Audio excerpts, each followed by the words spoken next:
Hey guys, Noel here, and it is Saturday night, and while family's asleep and we got a little bit of free time on our hands, I thought it'd be fun to do a live stream for the Noel ComiX YouTube channel. Lots of stuff going on as I just refresh my computer here, or as they call it, a computadore. Hey Goose, how the heck are you?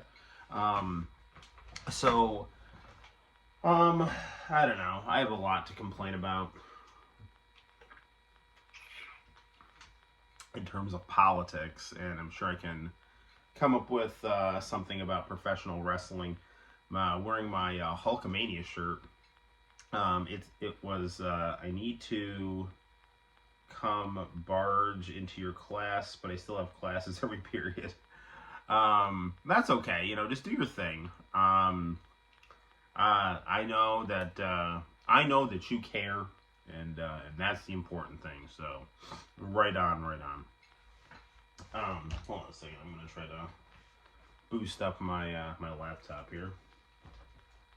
International channel. How the hell are you, man? Glad to have you on. Okay. Well, I guess let's just jump in and start complaining about the presidential election, because this is going to be the last time I complain about the presidential election on a live stream for 2024. So, what the hell? Let's get to it. International channel, man. I'm happy you're here. Goose, I'm happy you're here. And everyone else watching, I'm happy you're here. Okay, so, where do I begin? I'm on the one hand, I'm gonna go into school early one day and just sit in homeroom. Well, I was doing homeroom headlines on Friday, so I mean I wasn't even in homeroom on Friday, but I will be there. You know, I'm trying to get there early. Complain about politics. I'm setting my timer for 30 minutes. All right, we'll see what we can do here. Maybe it won't even go for 30 minutes. Who the hell even knows? Okay. So, I voted already. I did early voting. And, you know, I want to try to be sensitive about things, because I know I've got students watching, and I don't want to tip my hand too much, and I don't want to, you know, offend any students who, you know, think differently than me, because my opinion is certainly not law. I saw I had a baby, you had a baby brother last Tuesday. That is awesome, dude. Goose, not dude, girl. No, congratulations. That's awesome. Is this your first time being a big sibling? Because I can tell you, seeing Santino become a big sibling, it can be a little challenging, but it is incredibly rewarding. So, that's really awesome, and I'm really happy for you. Okay, well, here we go. So, I mean, there's a lot of different things on YouTube talking about different polls, and, you know, the thing that I'm concerned about when you see these people doing polls on YouTube is, are these people just telling people what they want to hear? No, technically, all of my siblings are step and only two half. Interesting. I'm an only child biologically, but I have a lot of step. I have multiple step siblings. So you can go online, go on YouTube and like see a lot of people say like Trump's up, you know, by 1, 2, 3, 4. And I'm like, okay, well, personally speaking, I hope that's correct. But, you know, are you just saying these things or cherry picking polls that, you know that people who are anxious about things on the Republican side will want to tune in to your channel to see, you know, just to kind of have their anxieties alleviated. So that's something to be, you know, wary of. I think that, you know, the MSG thing, you know, Trump went into Madison Square Garden. He had an awesome interview on Joe Rogan. That Joe Rogan interview is definitely worth listening. It's just blanketly entertaining. Like, I mean, from a historical perspective, it's interesting because you have a WWE Hall of Famer running for president being interviewed by a UFC announcer who happens to be the most important person in, I guess, talk radio or news radio, which is funny because Joe Rogan, you know, his first big break was on the sitcom news radio. So that's pretty interesting. You know, so I would just recommend listening to that. And, you know, Trump, you can say whatever you want about him, but he reminds me of my mom in the sense that he's kind of like 70 going on 30. You know, he likes to talk. He's mentally sharp, even though he likes to kind of ramble, but he's very vibrant in just the amount that he likes to talk. You know, like no offense to Joe Biden, but that dude cannot talk well at all. Joe Rogan interview had 43 million. JD Vance was on there, 11 million. I saw some of the JD Vance. It was good from what I saw. JD Vance is a very good public speaker. He's good, and I think one of the reasons that he's been so demonized in the media is that because, you know, he's a young guy, kind of good-looking guy, beautiful family, so destroy him immediately because he could be a problem, you know. So that all of a sudden you have to come out with all this stuff. He has sex with couches. He's weird, you know. He's a neo-Confederate weirdo who hates women, you know. So it's like, all just this shit, just like, you know, just total bullshit. You know, I mean, the thing I don't like about JD Vance is that he has a lot of money backing him from, you know, various tech startups that have their hands in the military-industrial complex. Like, that's the thing about JD Vance you need to worry about. Other than that, I mean, he is, I think, good in the sense that he's a populist Republican politician who's worked with people like Bernie Sanders and, you know, and so he represents that kind of new Trump Republican Party, and he's also got a huge upside in the sense that he's articulate and young and has a nice-looking family, and he has a multiracial family. So he really does represent that new kind of big tent Republican Party, which is why I think the Democratic sympathy media, you know, wants him, like, destroyed.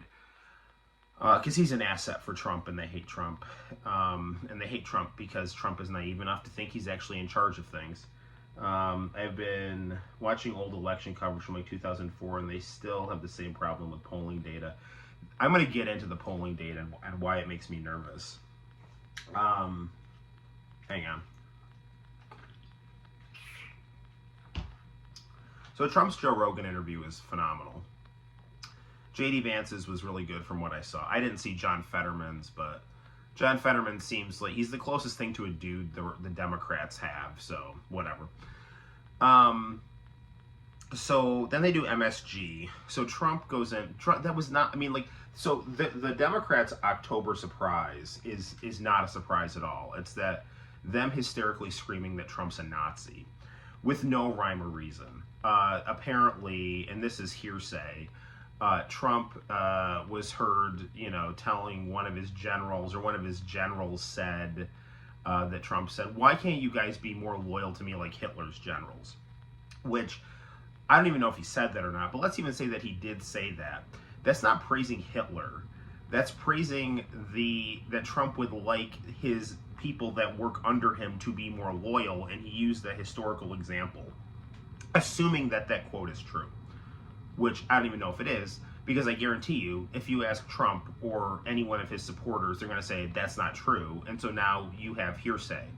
And even if that hearsay is true, which I have no reason to believe that it is, considering how many enemies Trump has, that's still just saying, like, you know, it's like, hey, you know, I mean, I could say something like, boy, I wish the economy would recover faster like it did in Germany in the 1930s, you know, like, or wow, I really like the Volkswagen, you know, and like Hitler like made the Volkswagen. I mean, like that's not a Nazi thing to say, you know.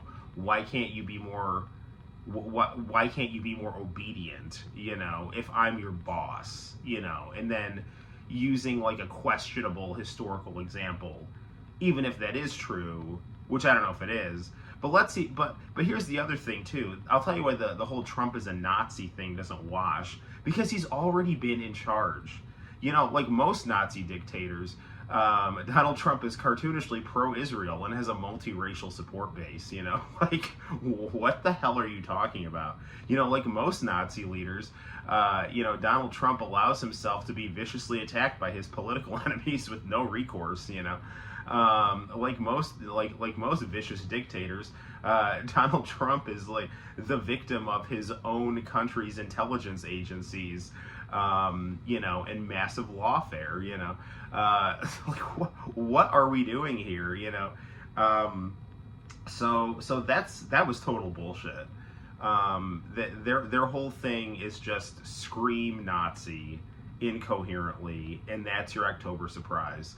And the Trump's October surprise was the Hunter Biden laptop, which was very real and showed that Joe Biden and his son and his brother were involved in an international money laundering and bribery scheme where other countries were affecting U.S. policy through bribes, and Joe Biden and his family were getting kickbacks from it.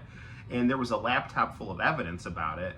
And the Trump campaign wheeled that out in October, and the media refused to report on it. And not only did they refuse to report on it, they lied and said the Russians made that up, which made absolutely no sense at all. Because there's pictures all over the laptop of Hunter Biden doing crack and all this other kind of stuff. So it's like, what did the Russians like use AI to make those?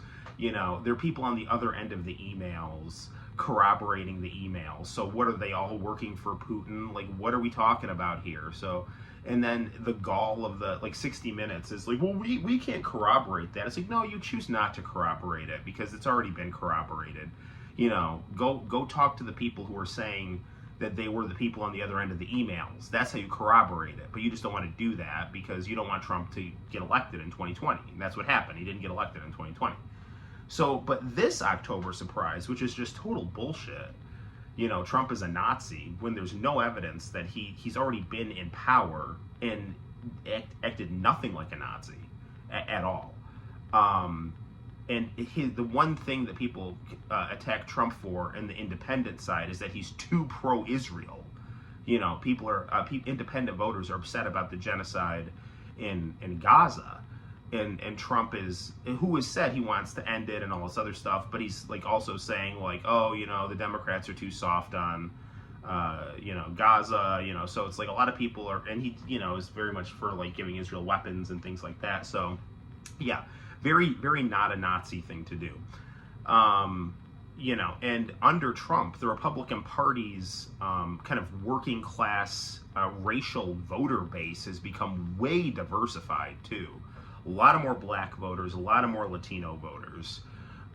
So Trump has kind of transformed the Republican Party, for whatever reason, into this kind of multi-racial, more working class party. So yeah.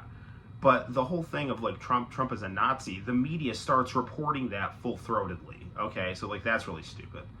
And then the MSG thing happens, the Madison Square Garden thing happens, and they're like, well, Trump is trying to recreate a Nazi rally.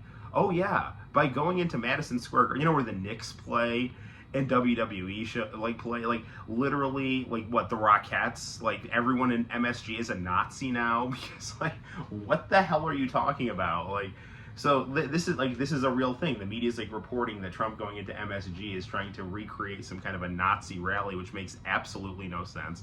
What that is Trump is from New York. He's up in a lot of polls, and he's doing a very kind of ballsy thing and going into enemy turf, at Madison Square Garden in a very blue city.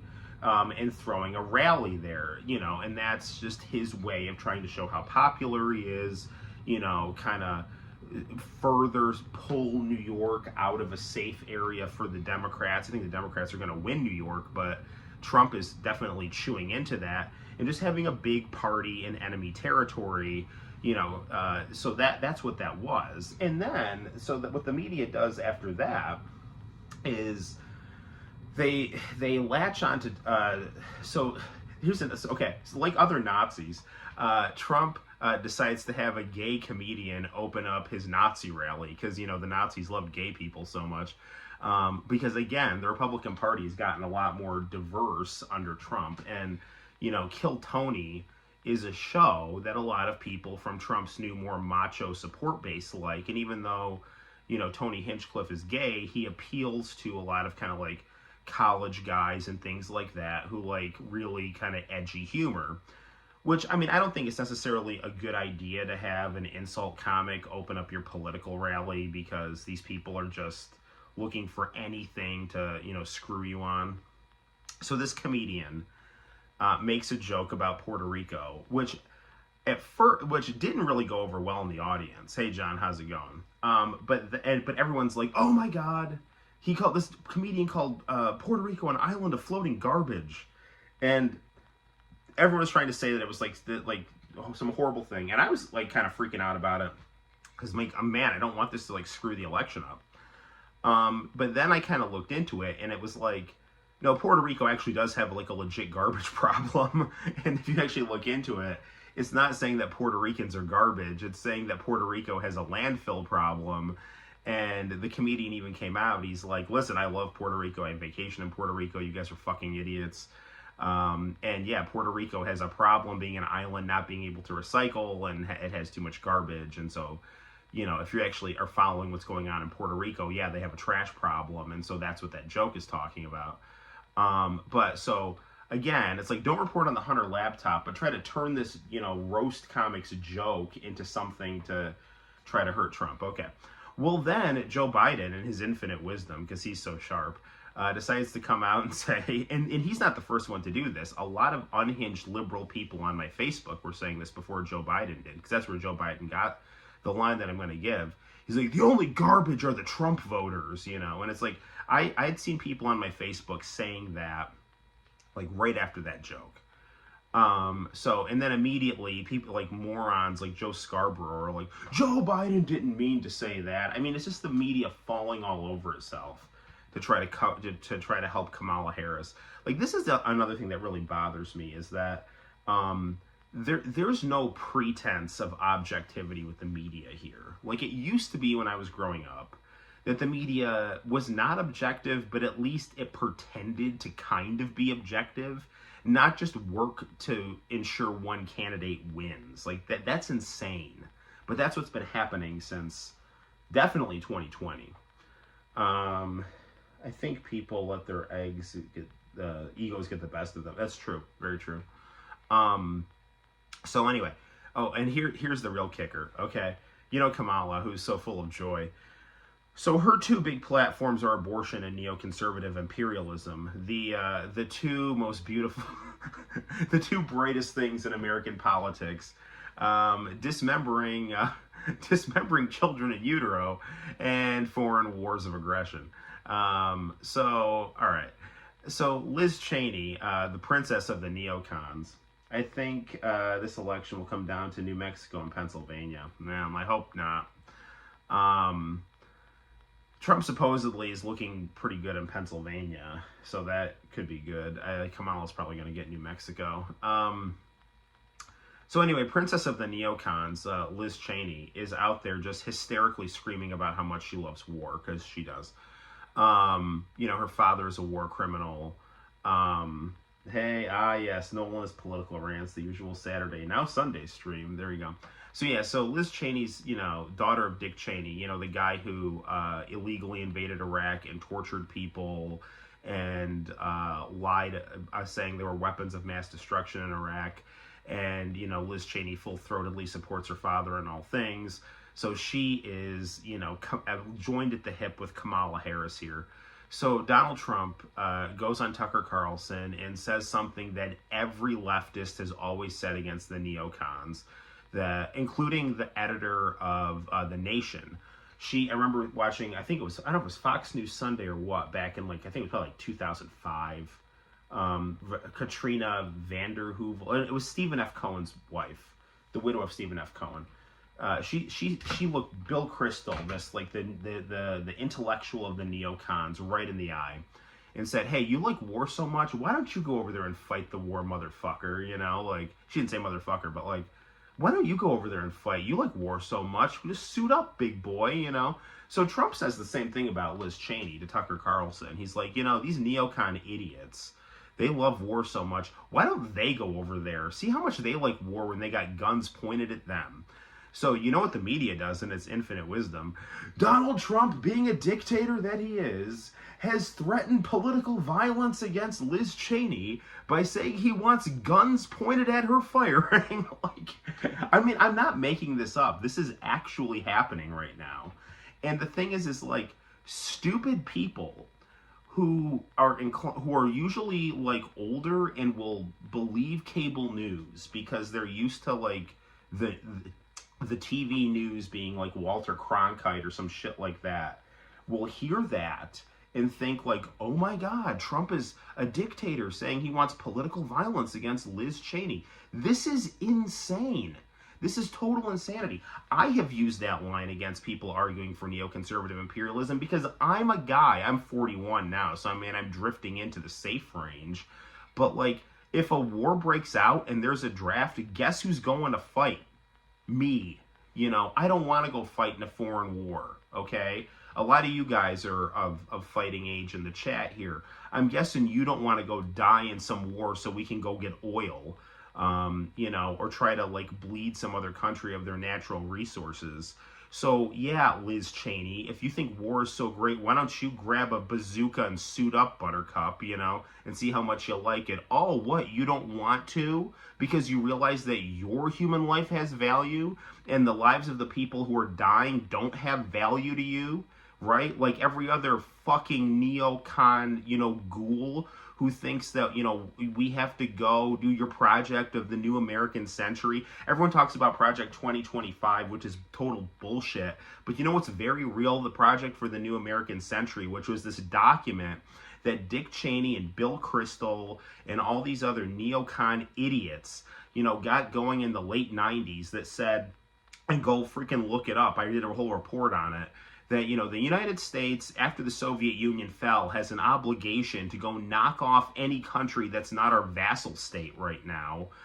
Because if we don't do that, some other country is going to rise up and we risk not having hegemony in the 21st century. So we need to go make war with like Syria and Iran and Iraq and all these like holdouts that haven't, you know, bent the knee to us. And these idiot neocons, you know, went and expanded NATO. Now, I understand, like, the anti-Russian sentiment of post-Soviet countries. I get it. And I've got a lot of Western Ukrainian students that I love.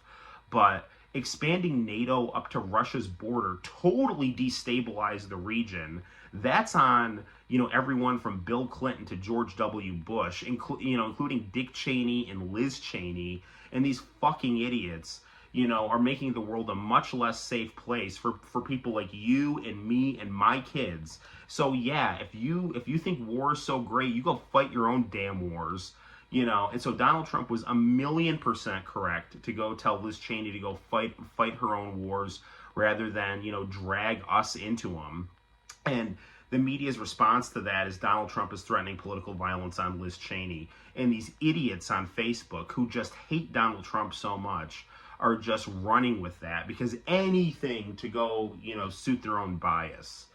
I'm having fun swimming in your stream. Yeah, I'm still in that range. I would be done for. No, not Arrow. Dude, so Tariq Ali, who was a Trotskyite intellectual, went to SUNY Cortland. And this was in the thick of the Iraq War, okay, the second Iraq War, which was a total bullshit war of aggression perpetrated by the Bush administration to steal a country's oil and gain geopolitical influence. And Tariq Ali, this Trotskyite intellectual that was brought in to go give a speech, gave a really good speech shitting all over the war and all this other stuff. But then he was arguing for the draft. So me, being of draft age, got up and said how bullshit the draft was. You know, and I said, if there's a draft, people like me are going to have to go die so that people go wake up, according to you. I said, that's not fair to me. You know, like, I don't want to have to go fight in Iraq. You know, if you decided to go fight in Iraq, you know, God bless you, you know, because now that means I don't have to go. You shouldn't be fighting in Iraq because that's a stupid war. But I got nothing against the people that went over there and fought there. So yeah, so this is like totally insane. And now I'm gonna get to the horse race aspect of this whole stupid thing. Is I think Kamala, and I don't like saying this, I think she has a good chance of winning, which is insane, and this should not happen, and she doesn't deserve to win, because she got no primary votes. The Democrats rigged their own primary to get Joe Biden in office, knowing full well he was not mentally competent. They just figured they could get him over the finish line and go back to having some, you know, husk representing, you know, the machine. Except he malfunctioned in too public a forum, so they had to oust him and put Kamala in. And I mean, she has been nothing but a failure in every job she's ever done. She was a miserable, corrupt district attorney who jailed black men for minor drug offenses.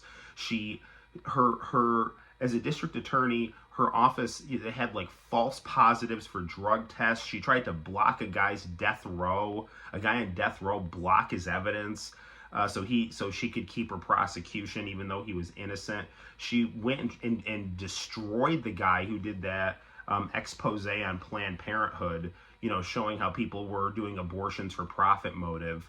I mean, she's just a miserable, she was a miserable, vindictive district attorney. I mean, I'm not going to say she, like, you know, I mean, by all accounts, she used her feminine wiles to work up the ladder, which, I mean, I don't really care. I mean, Trump has screwed every supermodel from here to Timbuktu, so I don't really care about that. But that does say something if you're using sex to advance your career, and I think she definitely has done that.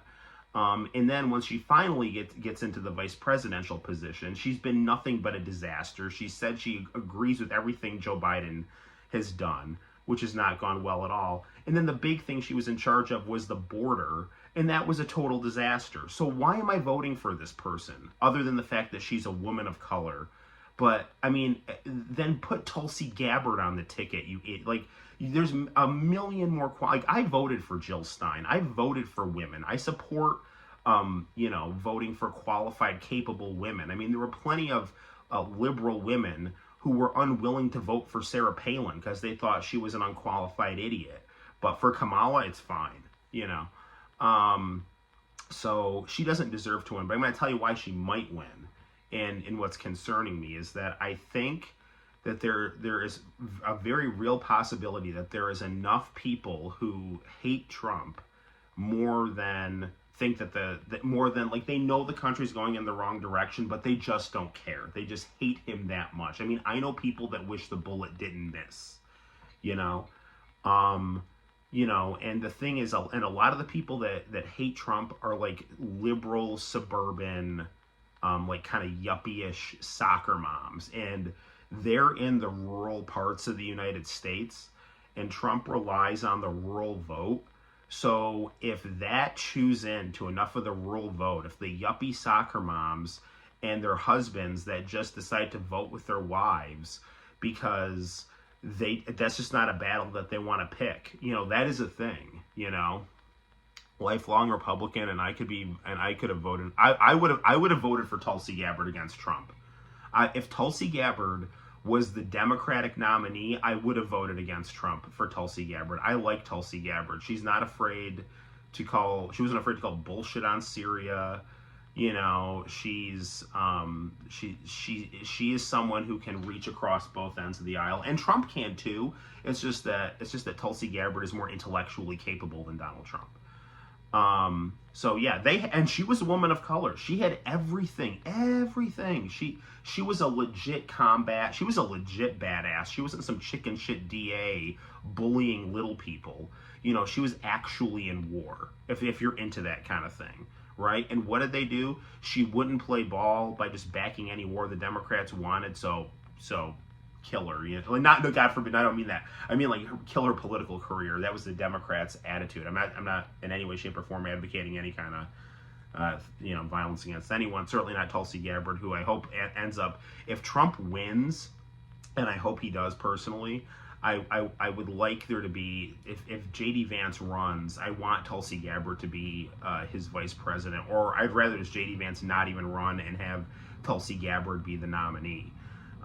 Tulsi Gabbard could have been the future of the Democratic Party, but they just, she was too independent-minded, and she wouldn't kiss the ring. So there you go.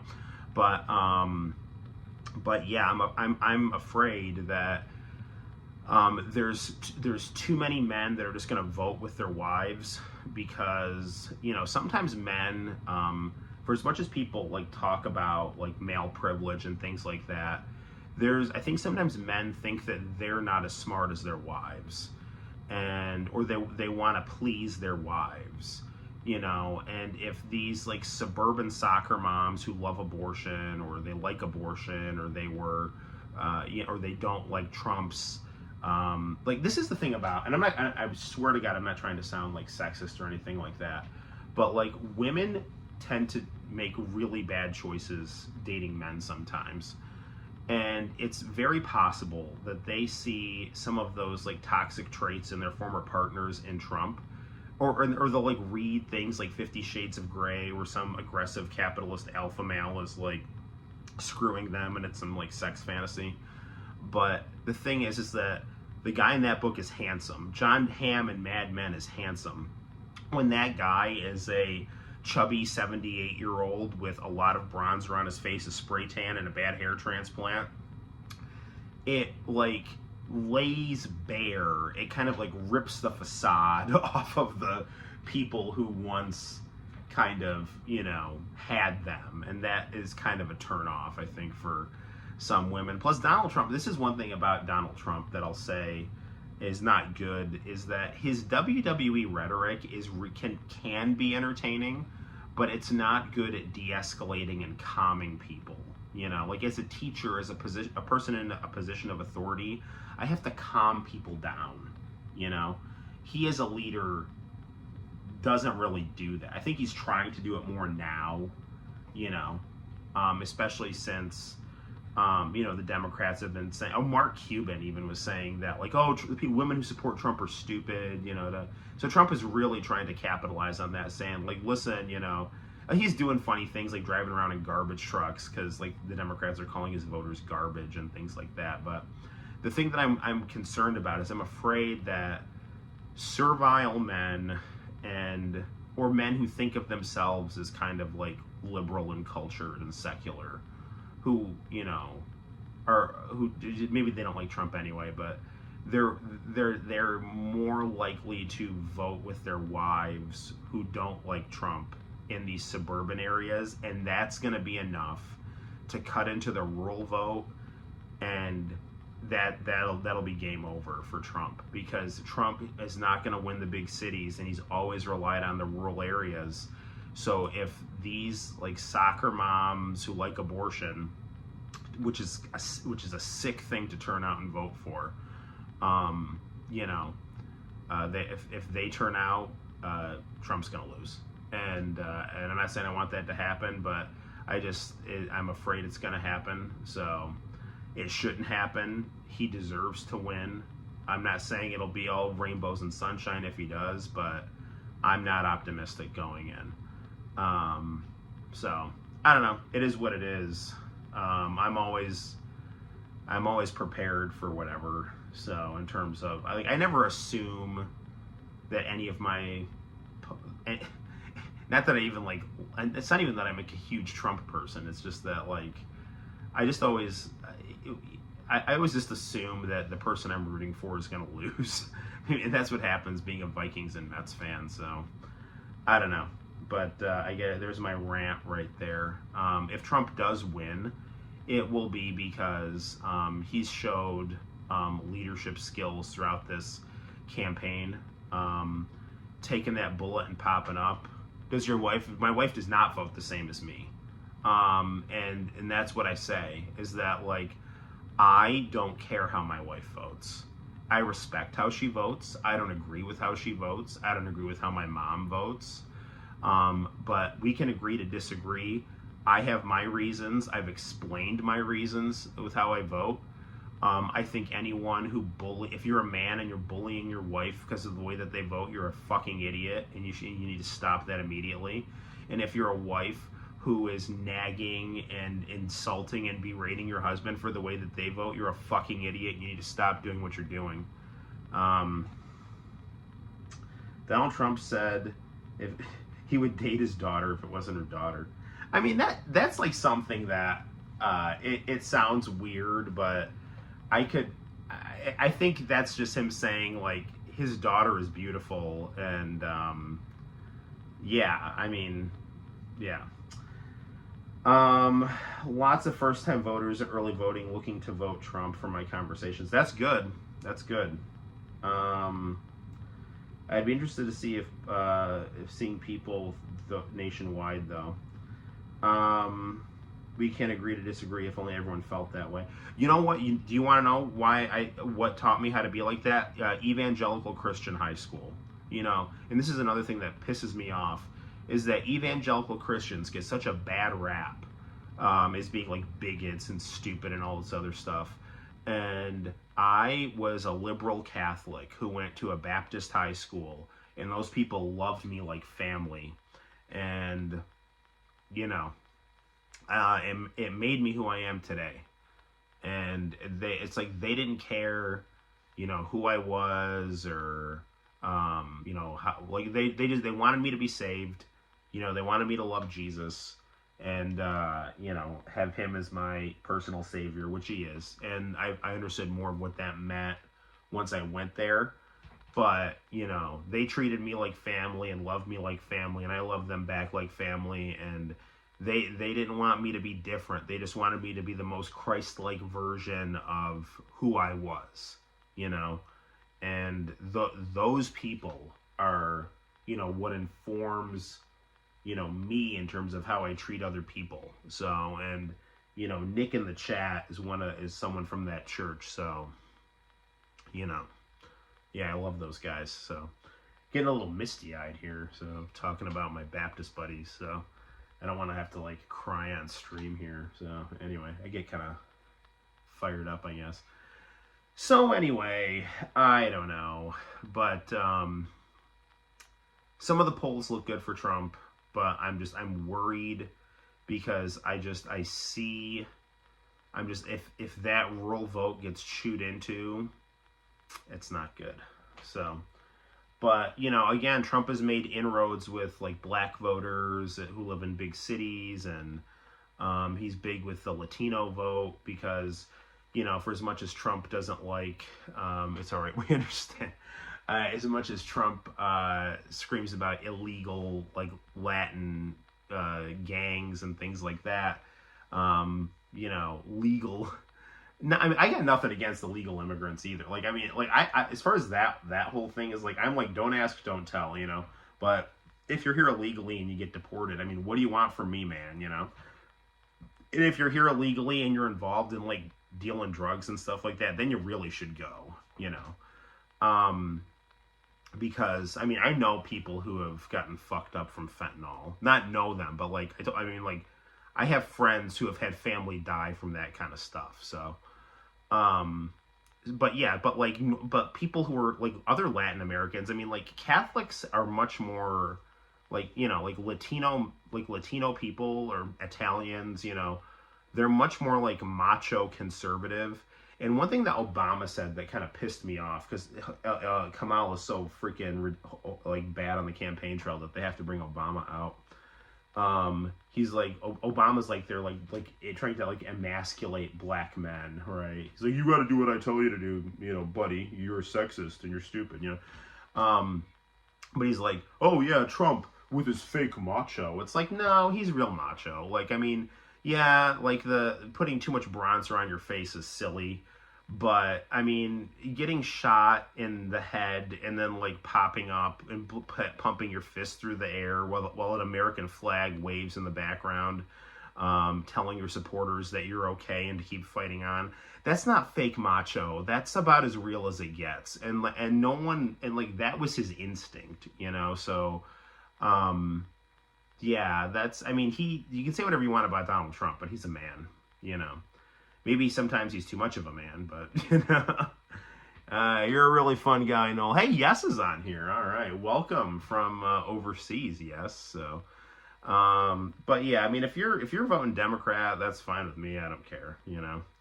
I had my mom like tell me today like how she was voting. I'm like, yeah, you do you. I don't, you know. It's like, you know, I'm not gonna like, you know, insult someone over how they're voting. But I've probably tipped my hand way too much, and I've ranted for 40 minutes about this stuff. So I don't know, whatever. Take it for whatever it's worth. But this is the last thing I'll have to say live, because Tuesday, whatever's going to happen is going to happen. And you know, every time I go to vote, I tend to early vote, and there's always just some dude, you know, some really just down to earth person in a dusty flannel jacket, and you know, like dirt under their fingernails, and just usually from talking to them, like I can tell they're voting for Trump, you know. And it's just like, you know, when I think of like those types of people, you know, glad I live overseas. I'm glad I live overseas. Yeah, so you're gonna have to deal with any of this shit. So greetings from the Middle East, my friend. Yeah, I don't know. It's just the kind of like the salt of the earth people, like those are the people that I most like. So, damn, that's right. This is real close. Normally, I look forward to game patch notes on Tuesdays. Good luck, everyone. Yes, I mean, yeah. Just hopefully this all goes as smooth as possible, you know, and people just need to keep their composure, you know. So that's all I have to say about that. Let's get some gaming done here.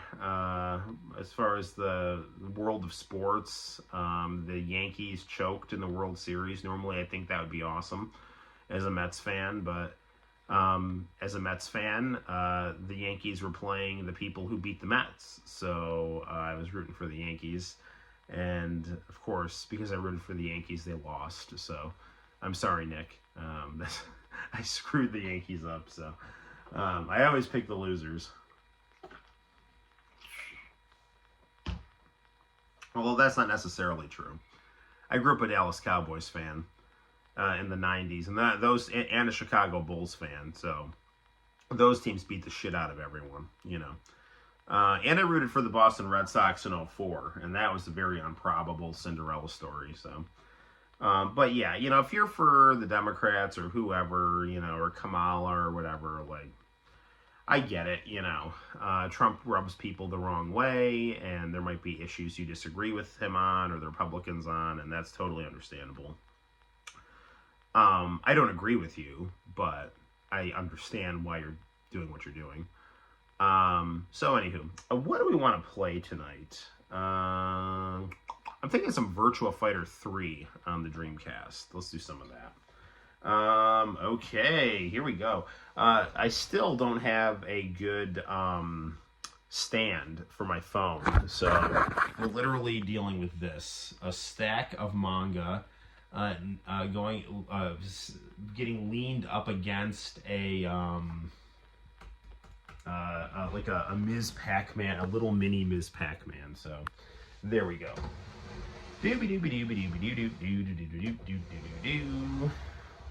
Oh look, my gaming chair. It's so pretty. All right. Okay, how do we want to do this here? Okay, so we're gonna, I think, take some of the manga. Oh, hey, this is my fan art in here? This is the one with my fan art in it. I've showed you guys this before, but my only published fan art here in An America Extra from 2004.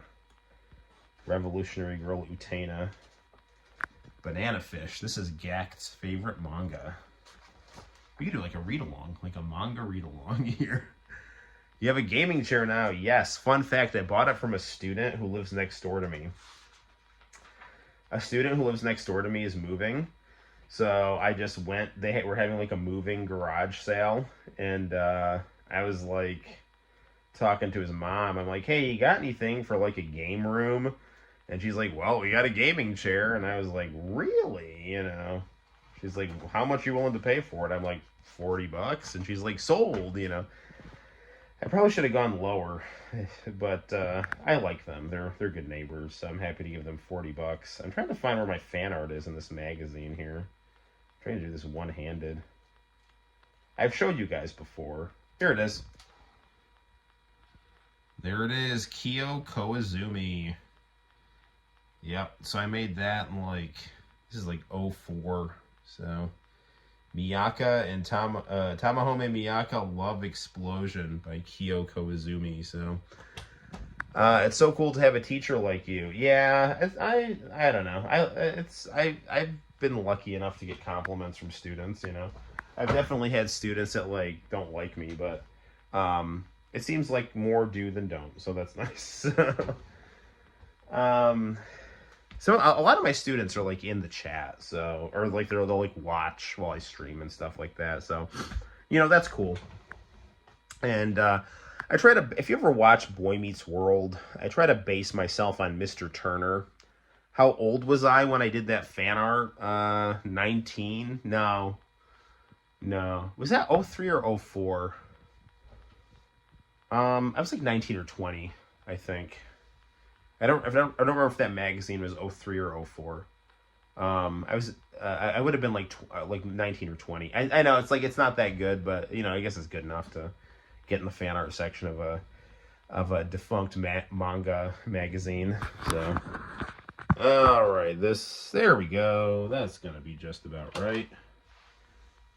Ah, sweet Dreamcast.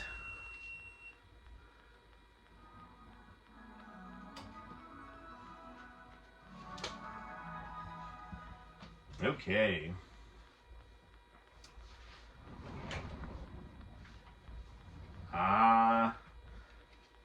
It's not 1998 now, but who knows what tomorrow will bring.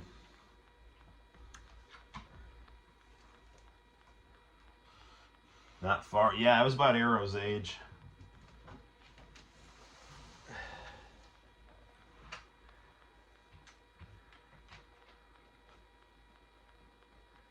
I mean, at that point, when I did that picture, I hadn't taken any art classes. I was just practicing, just drawing manga, like drawing a lot of manga and anime, just, you know, posting my stuff on message boards, people telling me I sucked, you know, but I just didn't care and just kept trying.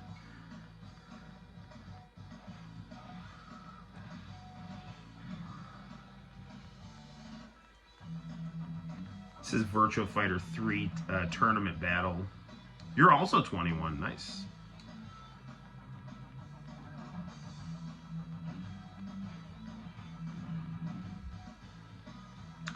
Very cool, very cool. I'm looking in the background and I see Mega Man has fallen down. Hold on.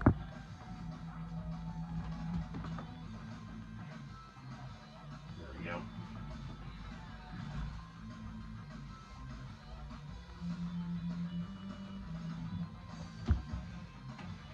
Kai-chan is always so annoying. I mean, I like her character, but I find her difficult. People telling me I sucked. Well, the internet still does that, doesn't it?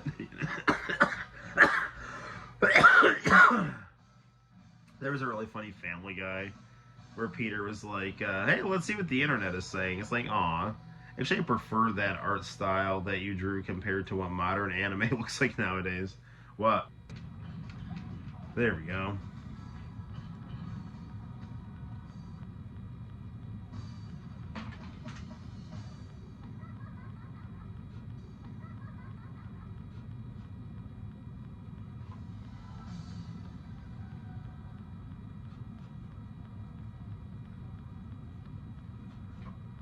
Okay, I think we're still on here. Hey, John, what is your question? You know what's really cool is this game was almost on the Sega Saturn. I would have loved this game to get a Sega Saturn port. I mean, this game's beautiful on the Dreamcast, but I could see it looking great. Seems to be back up now. I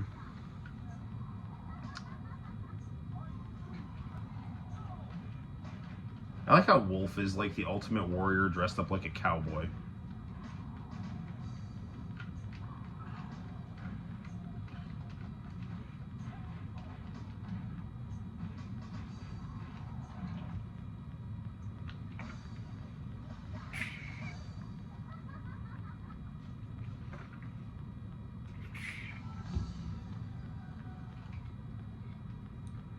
Lion's always like, I don't respect the elderly. I haven't been able to box in like 2 weeks. It really is not good. My asthma has been kicking up again. I've never had to deal with long-term COVID. They put me on steroids. I was fine for 2 weeks. There was all of a sudden a bunch of, I don't know what happened. The weather changed, or there was pollen, or I was getting myself too run down, and all of a sudden I started having like asthma problems again. And now it's like, I've been dealing with things like every time I start cough, I'll laugh, I'll start like getting like these coughing fits and things like that. So it really sucks. I feel like a bitch for not training, because like I'll go outside and hit the heavy bag, or I'll do some like low cardio, but like I haven't sparred, I haven't done anything like and I feel just not good about myself, because even though I'm not like training for a fight or anything like that, I wanna train consistently and have like good mental strength, but I mean, even my boxing coach, and I know this just from being a teacher and just some or just like you if you're like not well, like you need to rest, and I get it, but then I start thinking, it's like, well, could I push it more, and it's just get better, But yeah, long COVID is a thing, and I got over COVID I bounced back pretty well the first time, but I guess it gets worse the more you get it. Vanessa from Virtua Fighter, from Fighters Mega Mix, yeah. I love the Green Arch. The Green Arch is my favorite restaurant of all time.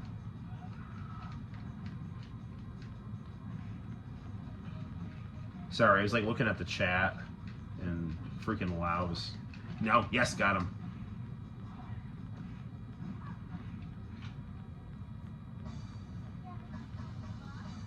Better run home to mama now.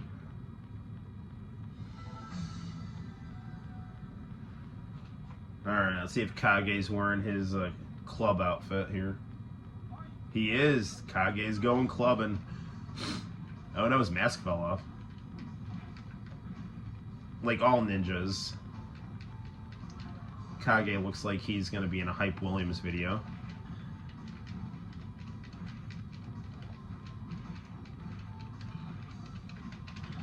Darn it.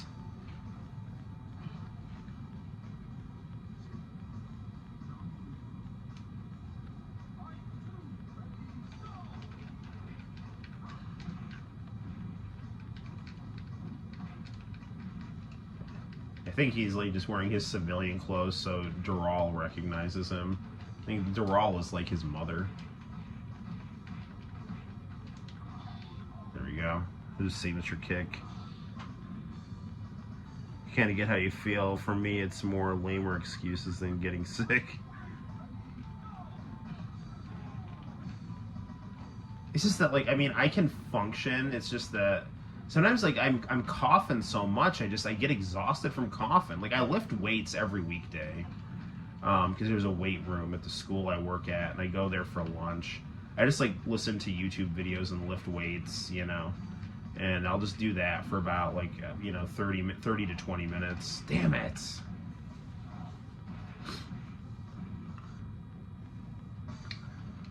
But I look at boxing and jiu-jitsu like not as like exercise, but like they're like legitimate arts that make me better and are things that I want to learn. And so I take them seriously. Like, even though like I'm not like having like a fight, I want to be as good as I can be at them. And when I'm, you know, across the ring from someone, I want to be able to be better or at least as good as them, you know. I look at it like blood sport, you know, like Frank. I try to have the Frank Dukes, the Jean-Claude Van Damme Frank Dukes, not the real Frank Dukes. I don't know what the hell is going on with that guy. So, but yeah, there's just that same mentality of like, you know, it's something that's not like, it's not like aerobics, but it's like something that you're devoted to, that you want to take seriously and get better at. And so when I'm not going to train, I feel bad. But I, at the same time, know that if I feel like shit, or if I'm, like, coughing, or I'm just constantly taking my inhaler, like, that's not good either.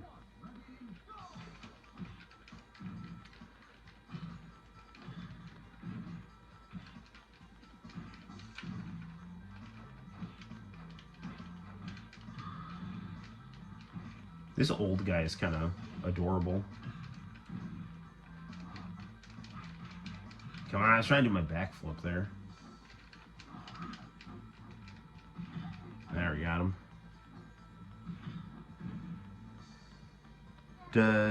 Does your family do any of the sports I do? No, my wife is a runner. I played soccer in high school, and my son plays soccer.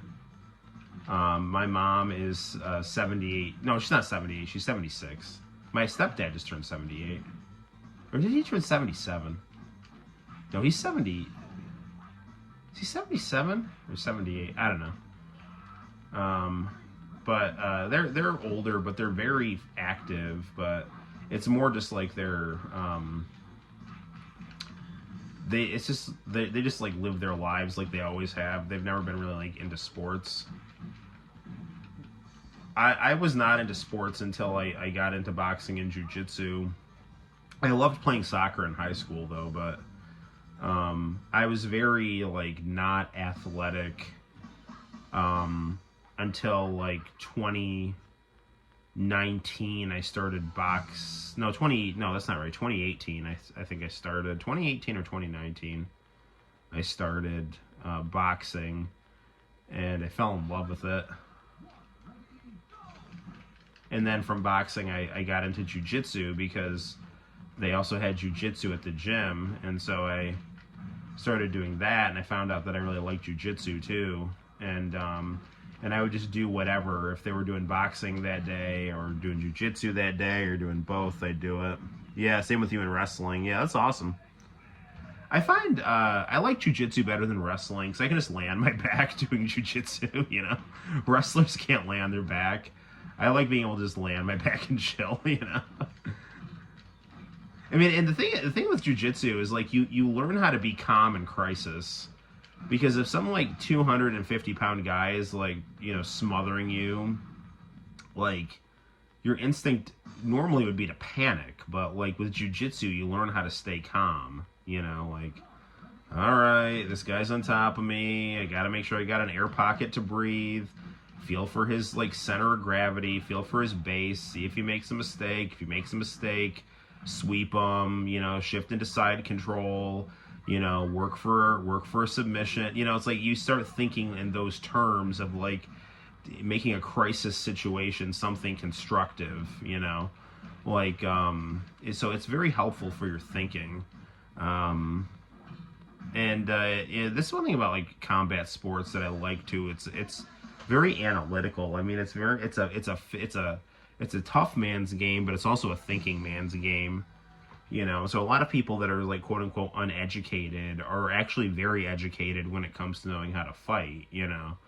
And the amount of intelligence it takes to be a good fighter is, I mean, it's noteworthy, you know.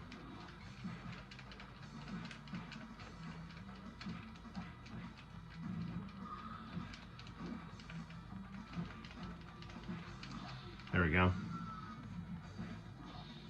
This is kind of like watching a flow chart that people have in their heads when playing fighting games. The wrestling I do is fake. Oh yeah, that's right. You're in pro wrestling school, dude. I love pro wrestling, but I I mean that's like a beautiful like performance art kind of thing, you know. It's like a physical perform. I mean, it like the thing like the thing I wouldn't want to do like pro wrestling is, I think I've told you this, like I don't like doing bumps. Like the whole idea of doing bumps freaks me out.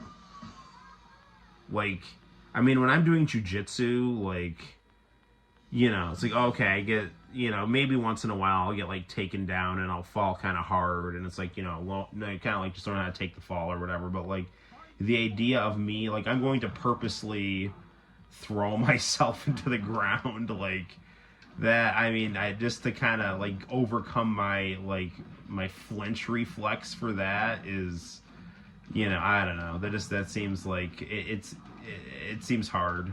You know, which I mean, it's not like a bad thing, but I don't know. Bumping kind of freaks me out a little bit.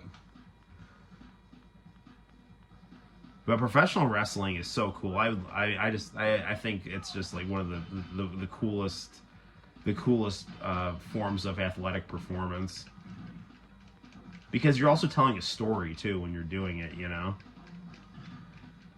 Like, how do I make this fight as spectacular and interesting as possible, you know?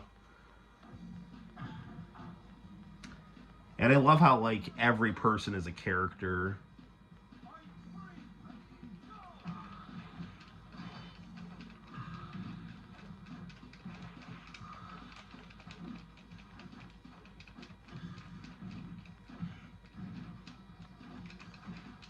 I'm gonna lose, damn it.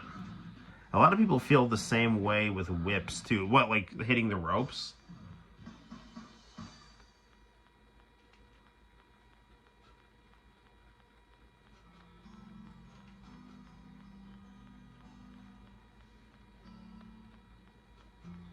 So, yes, you might appreciate this. So a teacher friend of mine, he got laid off because he was he was a really good teacher. The kids loved him. The girls really loved him. You know, he was like the last man in, and so when the budget cuts came, he was the first one out. And then they offered him a job as a special ed teacher, and he was like, you know what, screw it, I'm gonna quit and follow my dreams. And so he quit and went to a professional wrestling school. And he is training at Cody Rhodes' Nightmare Academy. And a few weeks ago, he made his TV debut on AEW, Wrestling Hook. And I'm just so proud of that guy. And I tell him every day, it's like, man, I would love to do what you're doing, man. It's just like, you know, but I mean, that's the thing. It's like, you're young and you don't have a family, so it's like you can quit your job and become a professional wrestler. So.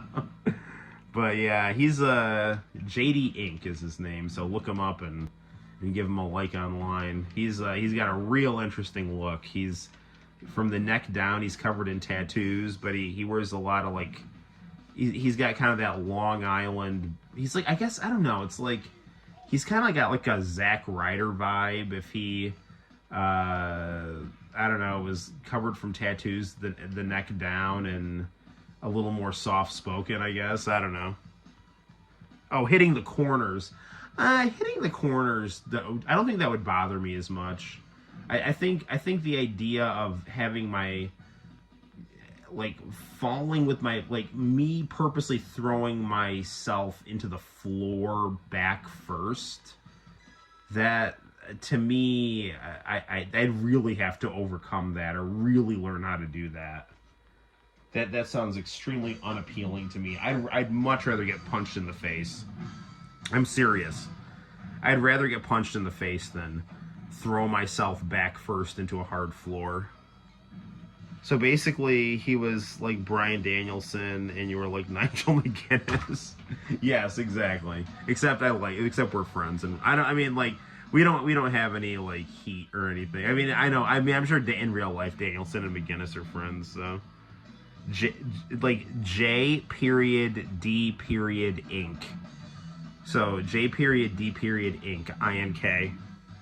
He's got an Instagram. Yeah, he did a squat. I mean, he's a jobber, you know, on AEW. Like he did one. He's done some dark matches on AEW, and he did one televised match. And I had no idea he was going to do a televised match. All of a sudden, my son said, "Hey, your friend's on TV," and I was like, "What?" I was like, "Holy shit, he is! He's on TV!" You know. So I mean, he had like no offense in the match. He just basically, you know, he took some bumps. He sold. He made Hook look good. But you know, he's doing house shows. He's doing the, you know, he's going through the process. He's in a good wrestling school. So yeah, he's cool, man. J period D period INK JD Inc. So JD are his first and last name initials.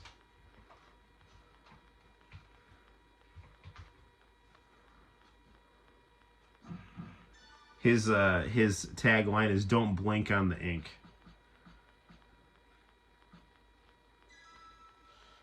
This actually has an ending movie. Let's watch and enjoy.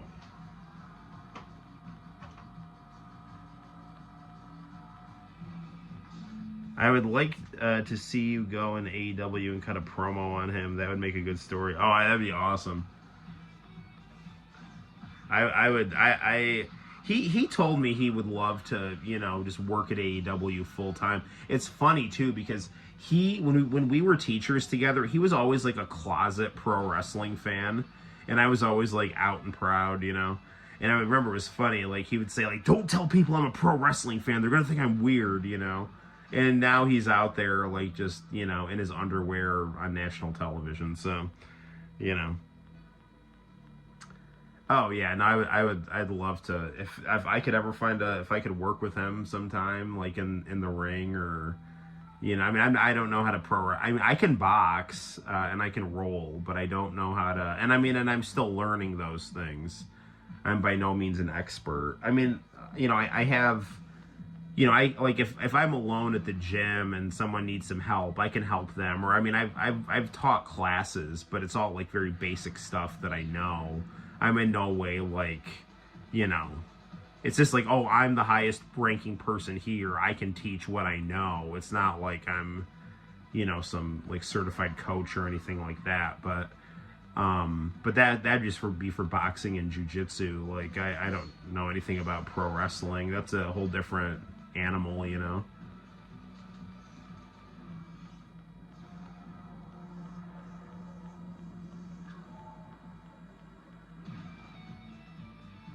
Yeah, pro wrestling is so cool. I've always loved pro wrestling. You know, Hulk Hogan versus the Dungeon of Doom is what I mean. I remember watching, you know, like WWF Superstars when I was like 5, and having my Hulk Hogan Viewmaster, and Hulk Hogan always being my favorite. But you know, it wasn't until like one random day in 1994 I decided to check out WCW, and that was the exact day Hulk Hogan showed up, and the rest is history, man. I was so into Hulk Hogan and WCW and just all that batshit crazy Dungeon of Doom stuff. And then when he turned to Hollywood Hogan, and it was just this like apocalyptic, really edgy storytelling. It was just awesome. All right, that's enough. Virtua Fighter, that's awesome. What do we want to play next here? Well, we got the Dreamcast rocking and rolling. Let's grab another title for the Dreamcast here. Hold on, fellas.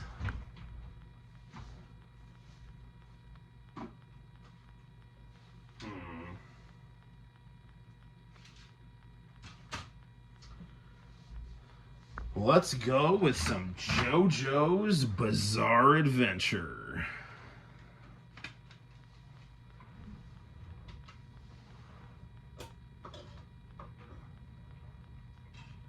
This was an Easter present from my wife.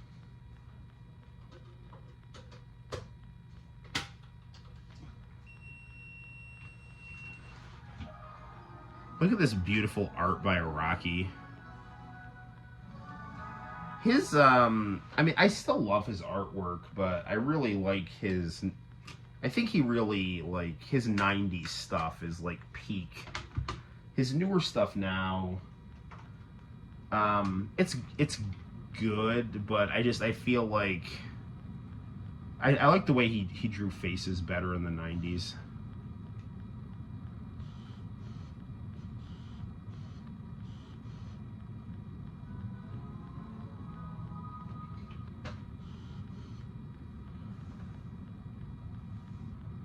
Have I read The Grappler? I have not.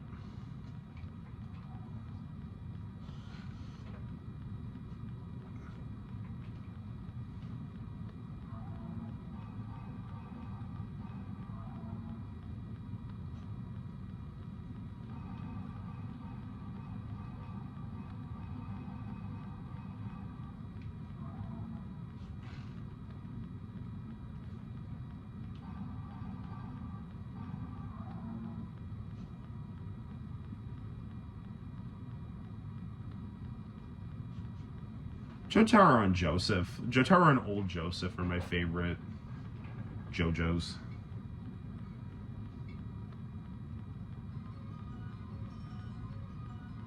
Whole horse.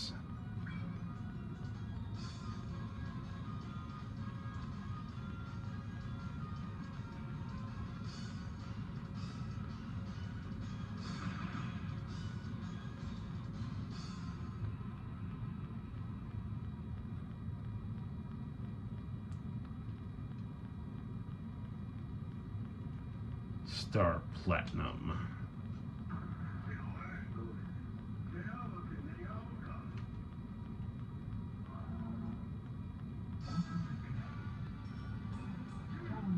Good.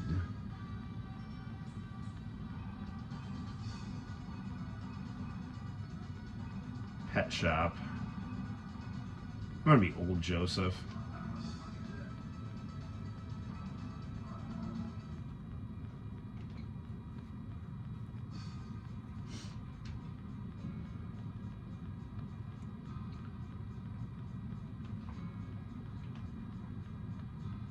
Yeah, JoJo's awesome. I haven't read a lot of the newest one. I will, you know what? I'm off on Tuesday. I'll send it Tuesday.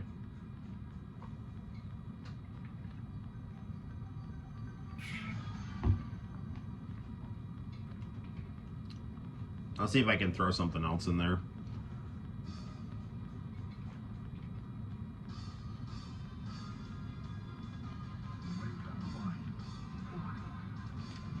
Beat up my grandson here.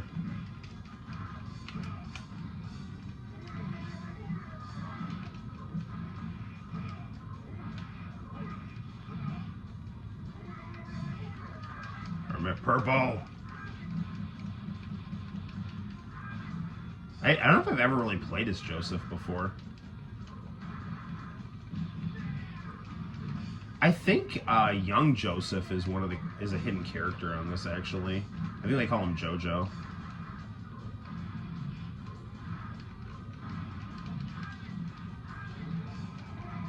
Damn it.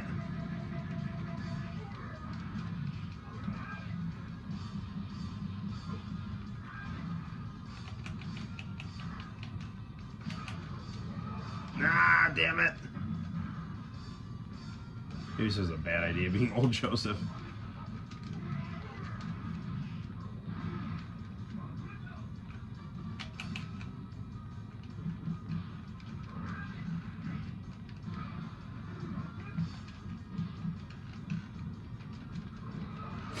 Damn it! I almost had him. Oh my god! Yada yada does it. Good. Alright, so I'm gonna go with Old Joseph here.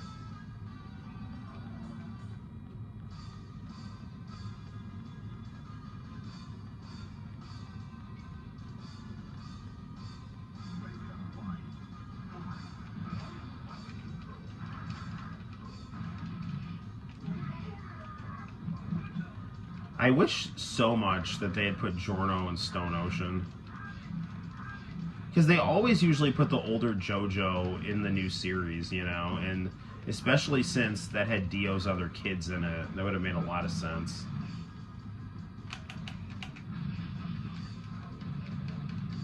Oh, nice.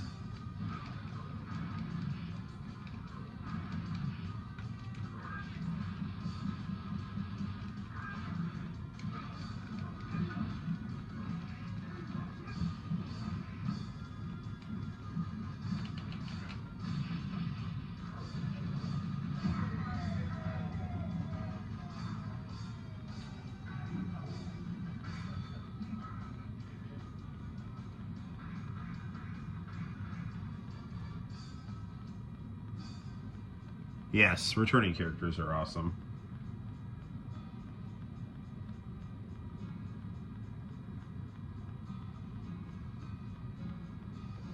Dio. That iconic pose.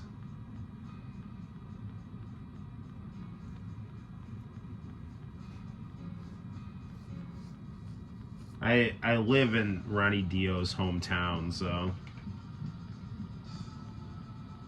every time I do a JoJo review, I like to stand in front of the Dio Way street sign in front of Ronnie James Dio's house.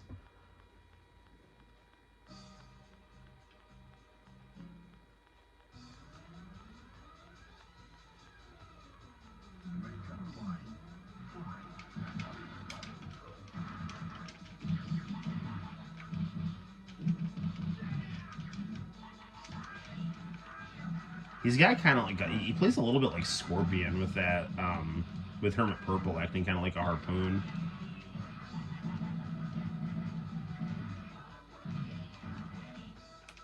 I mean, Hermit Purple isn't that much of a combat stand, though. I mean, it kind of is. It is, but I mean, Joseph's bread and butter was Hamon.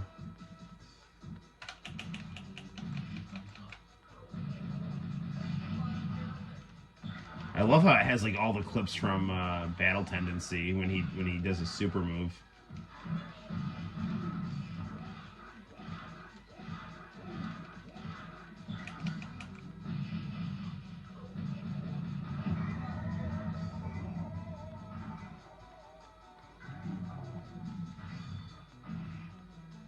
Nice, he takes a Polaroid.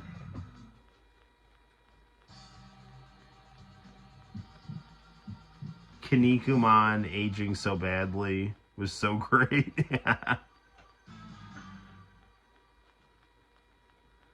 Joseph aged really well, though. I mean, in Diamonds Unbreakable, he was like old, but he's a total badass in Stardust Crusaders. I mean, he's totally. I mean, he can hang with anyone. He almost, even though Dio said his stand was the weakest, I mean, he almost beat Dio when he wrapped himself in Hamon and was like trying to bait him to hit him, you know. And so he kind of like had this like Hamon like electric fence like wrapped around himself, you know.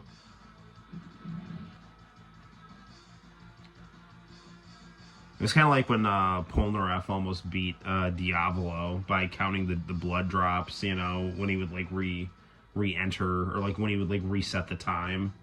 He was like trying to keep track of time by like counting the blood, like it was like a stopwatch. I hate this level so much.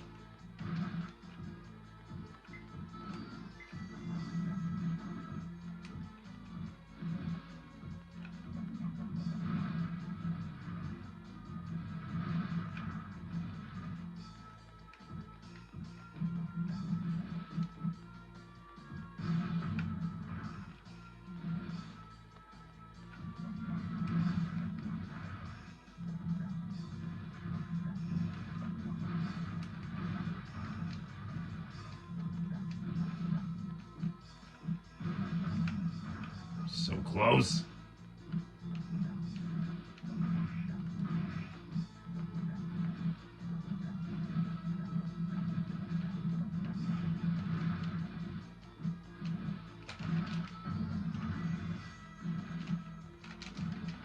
Got him.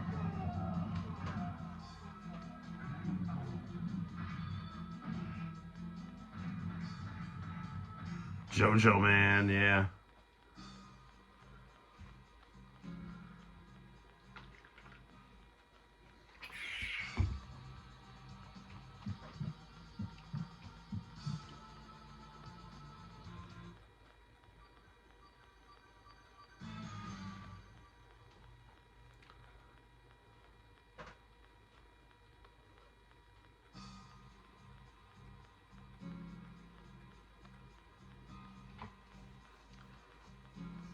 I love how in anime, especially like in the 80s, I felt like Jotaro was supposed to be a teenager, and he looks like a 40-year-old on steroids. Like I love how like anime, like, you know, every guy is like in the 80s, like every guy was Sylvester Stallone, and every girl was like some like bodacious. Here, like, case in point, right here.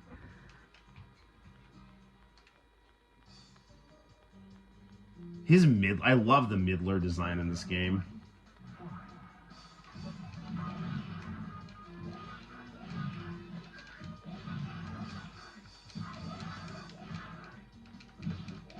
Yeah, he basically turned Koichi's girlfriend into like this sexy belly dancer here.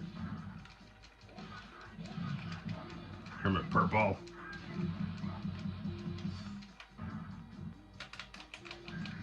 Get her? Damn it, missed it.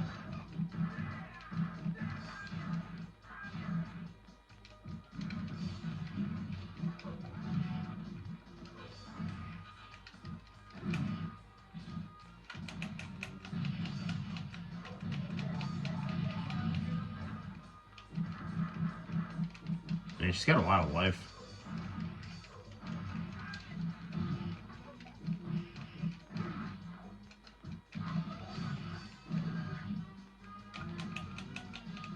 I'm just out of my range.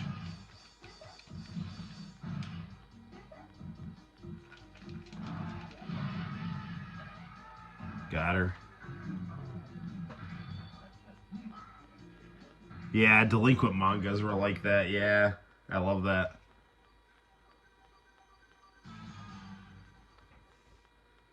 Osu Karate Boot. Yeah, 17-year-old protagonist looking like he's in his 50s. I love that so much.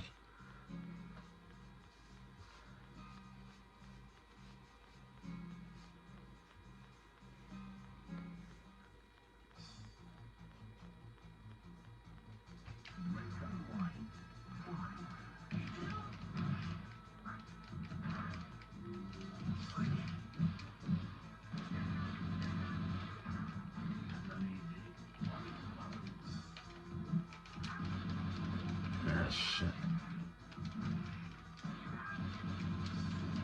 This guy's a real pain.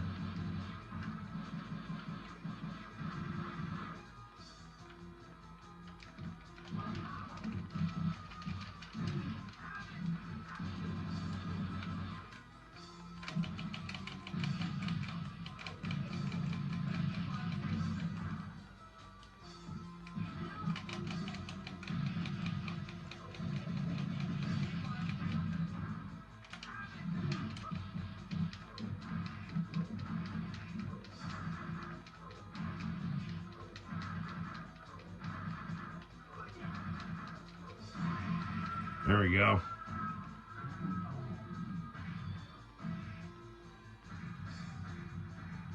Random question. If there's a Sonic side character you'd want a game to be about, what would it be? I would like another Knuckles Chaotix game, but without the band. You know, like, I mean, I kind of got used to the band, but I'd kind of like that to be like the style of Knuckles Chaotix with a gameplay of like 3.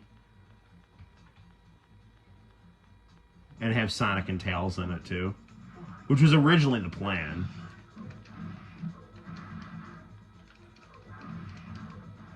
So yeah, I'd like a Knuckles Chaotix with the 3's engine, but also with Sonic and Tails, in addition to all Knuckles and his dudes.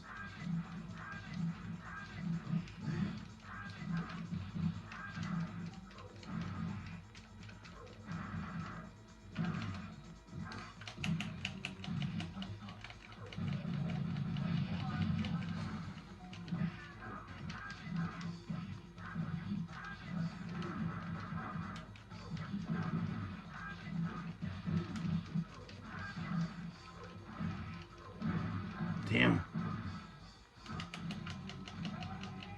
Oh, come on. I thought I got him first.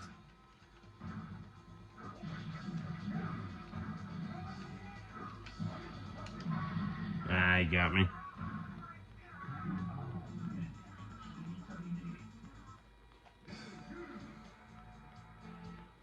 Yeah, proper go of the bungee system.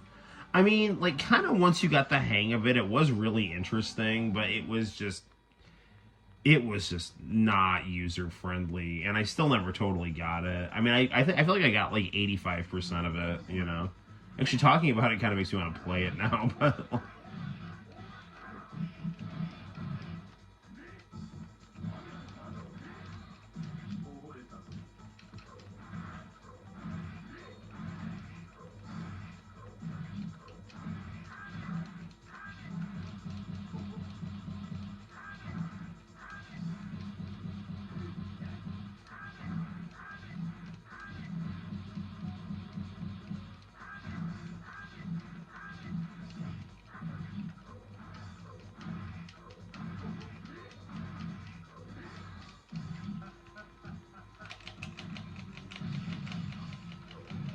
as much as I love how this game looks, I really wish it looked more like Street Fighter 3 than Darkstalkers.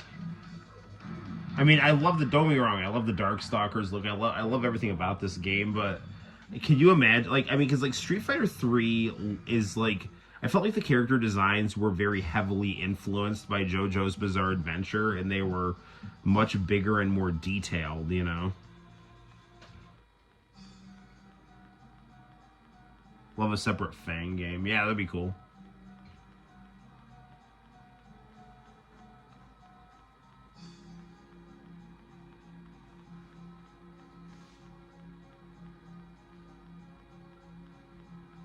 I hate Vanilla Ice so much. And it's not just that he's a man in a high-cut woman's bathing suit, which I find annoying. I said he killed Iggy and Abdul, too. He's got that infuriating black hole slam, or that black hole attack. But the fact that there's a bad guy named Vanilla Ice whose stand is named Cream is like incredibly great.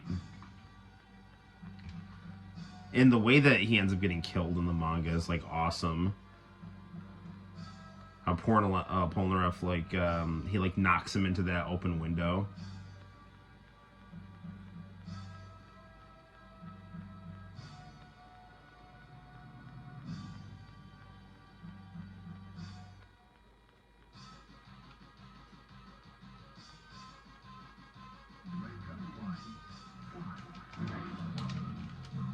Freaking hate this thing.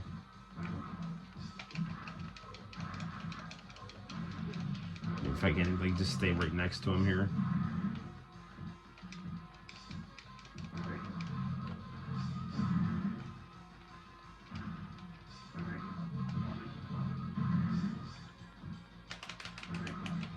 Damn it.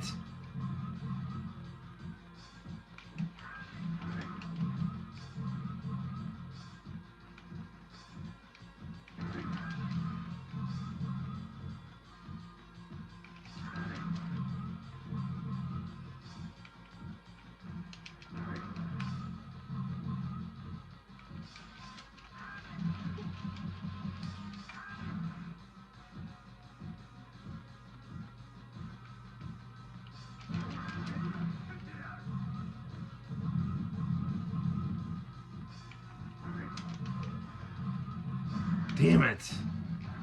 Stand crash. Fuck.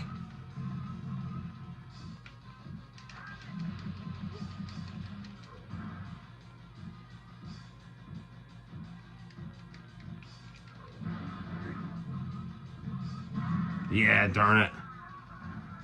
I was convinced he was a girl first. He's too buff to be a girl. I mean, Araki just draws beautiful characters all around. I mean, I think he definitely, because of the amount of like Greco-Roman statuary he's drawn, like he's really good at drawing men, and because he reads so many like fashion magazines and stuff like that, he knows how to.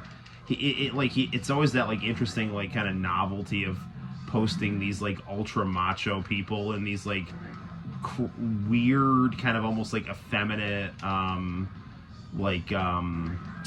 you know, fashion magazine poses.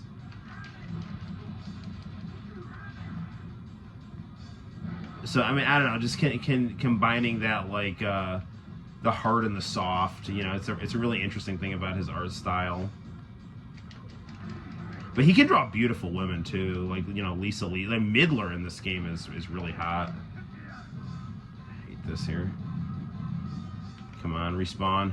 Get near me. I love how like I have to pay attention to range here, like in the manga. There it is. No, he moved. Damn it.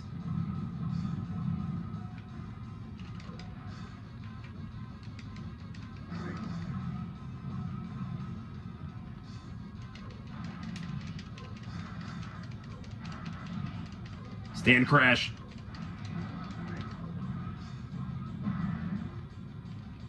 No, I get my stand down.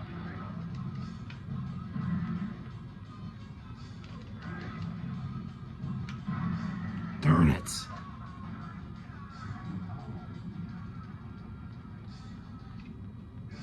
This is completely off topic, but have you ever had peanut butter and bananas? Yes, they are good together. I had a banana. Well, we're all enjoying bananas and JoJo's Bizarre Adventure right now, aren't we? That sounds bad. Anyway.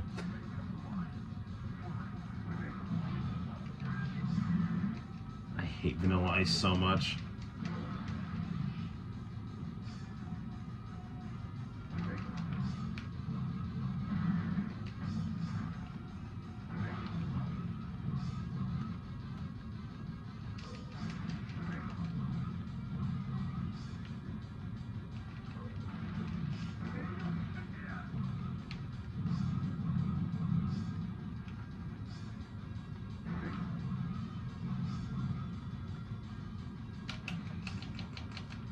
Damn it.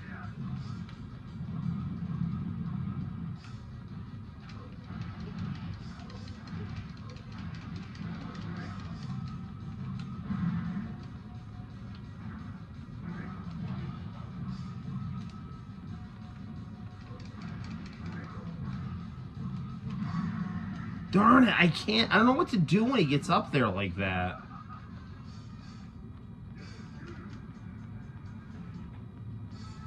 What series would I like to see a fighting game about? Ooh, that's a good one. Like anime, like a manga series?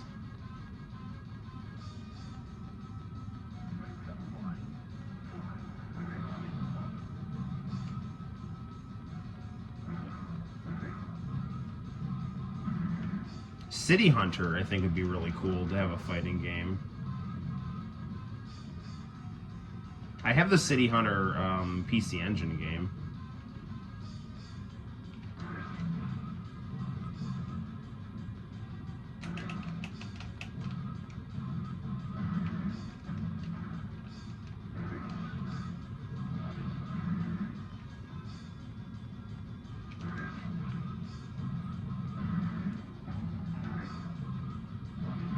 Yeah, that wasn't good at all.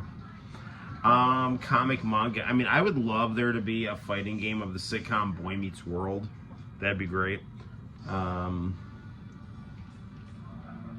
would just like, so in America, we had this like, every Friday night on ABC, this TV network, they played these like sitcoms like Boy Meets World, Family Matters, and Full House. I would like there to be a fighting game of like TGIF sitcoms. That's what I would like there to be a fighting game of. But like if we're talking,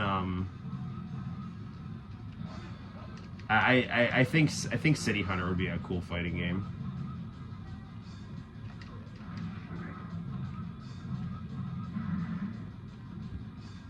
I think they're being like I think like AEW, the other American wrestling company, like I think rather than doing like a wrestling simulator, they should do like a Tekken style game or like a Dead or Alive style game.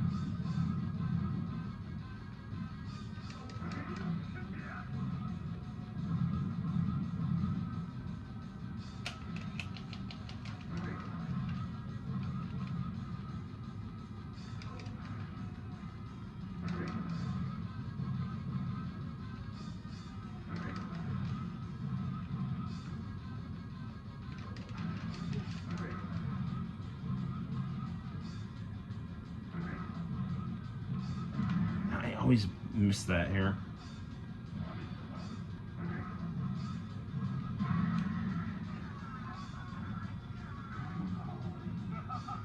A real life pro wrestling. I mean, I almost kind of want there to be a pro wrestling game like Marvel versus Capcom, like with like 2D sprites and stuff,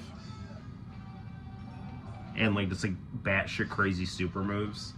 I mean, WWF In Your House was kind of like that with Mortal Kombat style graphics, which I actually really liked.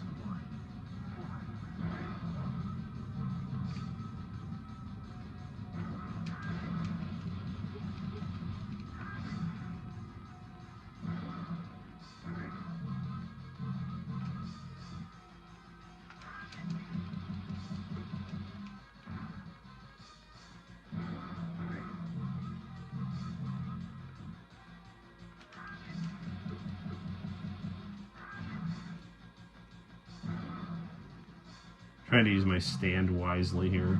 Ah, he got me from behind.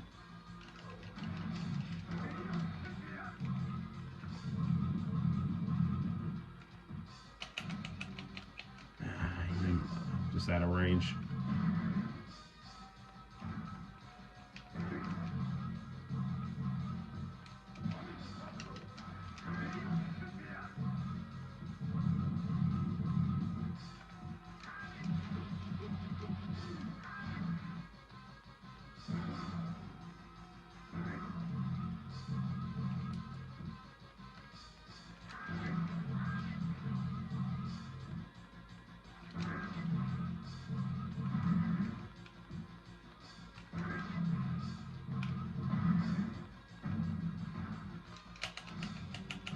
Got him.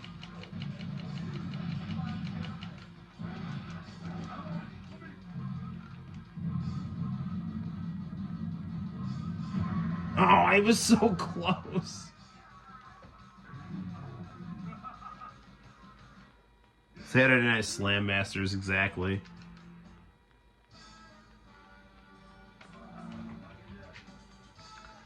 Are there any recurring character? Yeah, there's some. I mean, I'm not like a huge expert on City Hunter. I mean, I've seen a decent amount of it.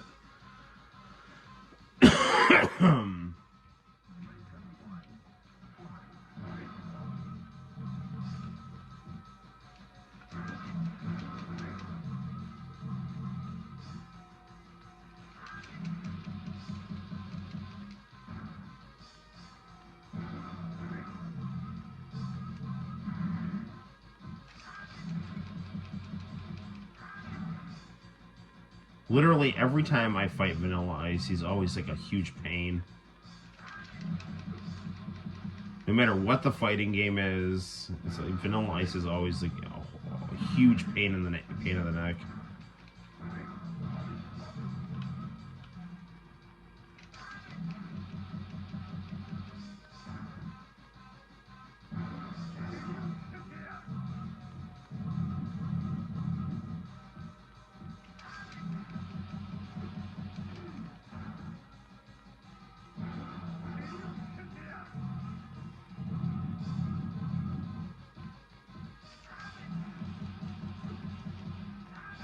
I'm really trying to time which type of Hamon attack I do here.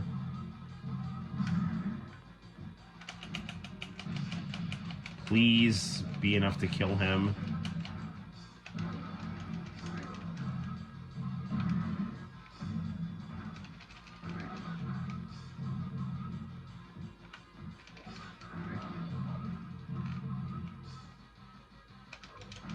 Got him.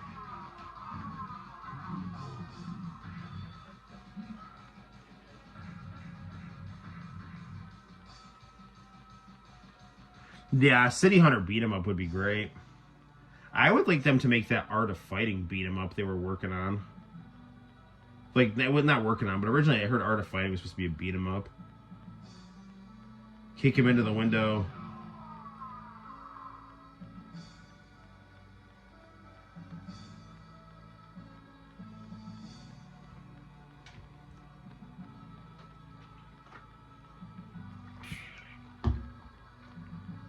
Yeah, he drank Dio's blood and turned himself into a vampire.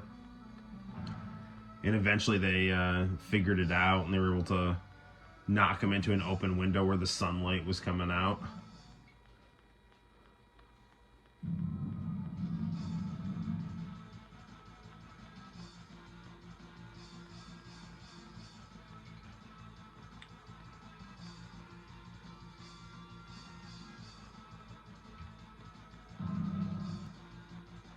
Something's not right.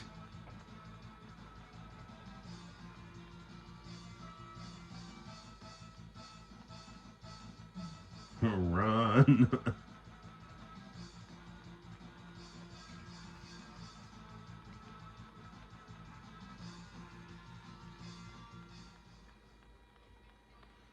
The world.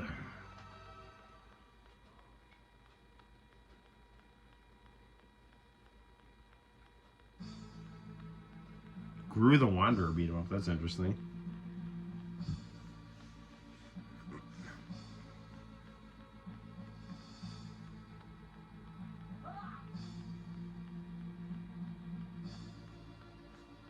I've never played this with Joseph. I didn't see how they show how he kills Kakyoin. Oh yeah, he destroyed the clock. Yeah. To let Joseph know he can stop time.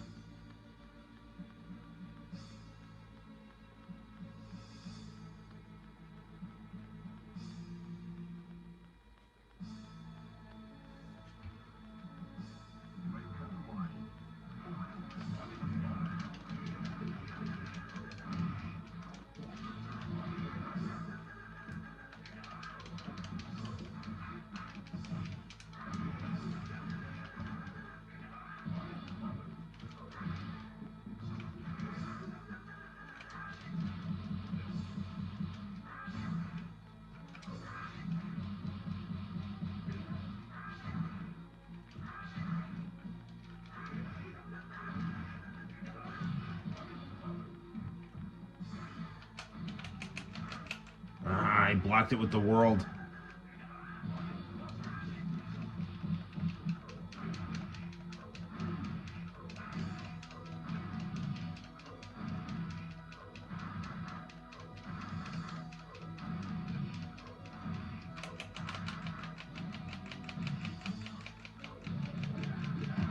Yeah, take that, you bastard.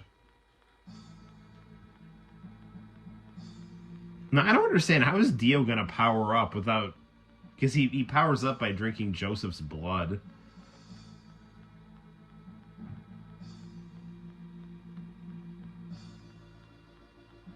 Well, he did it.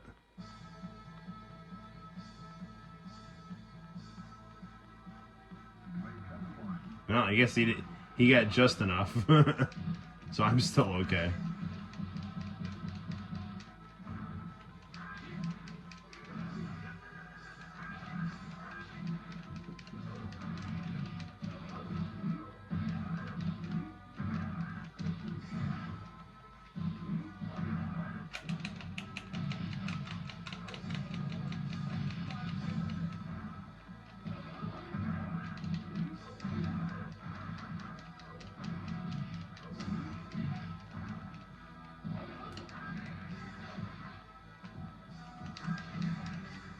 Ah, darn it.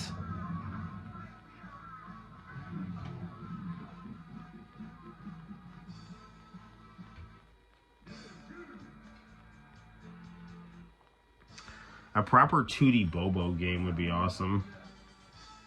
Dude, it's 130?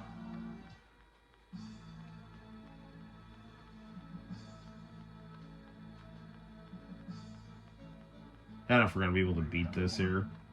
It's getting kind of late.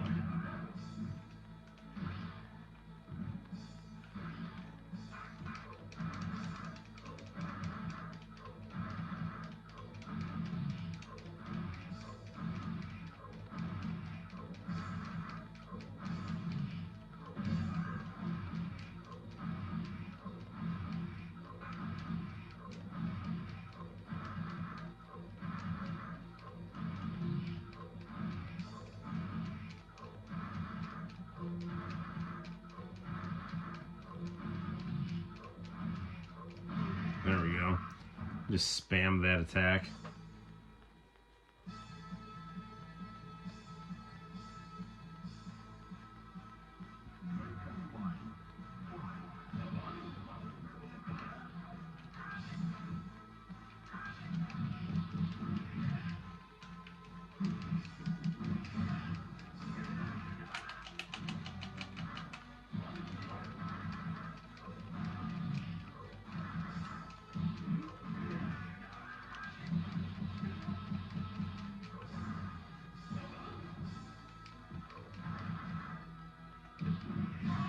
Darn it.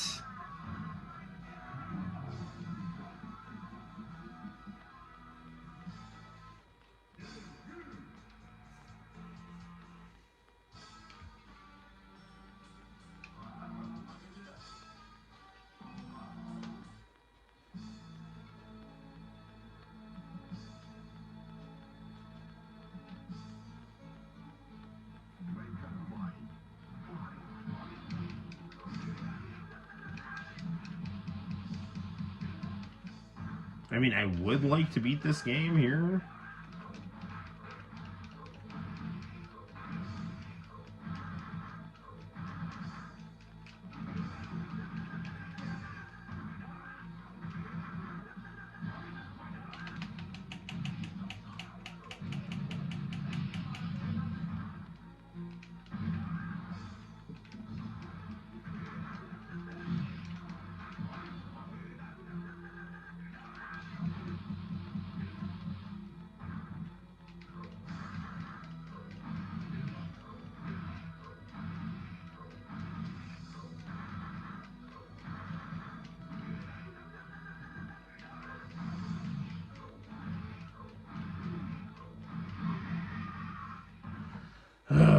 Alright, let's try this now.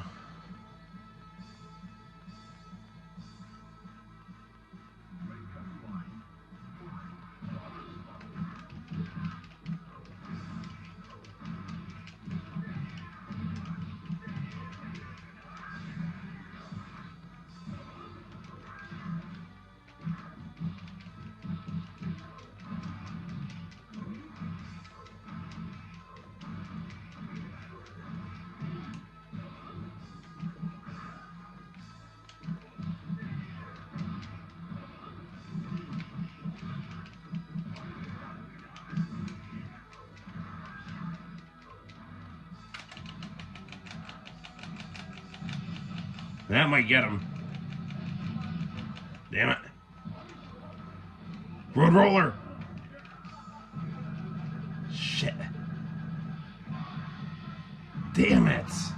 Thought I blocked it.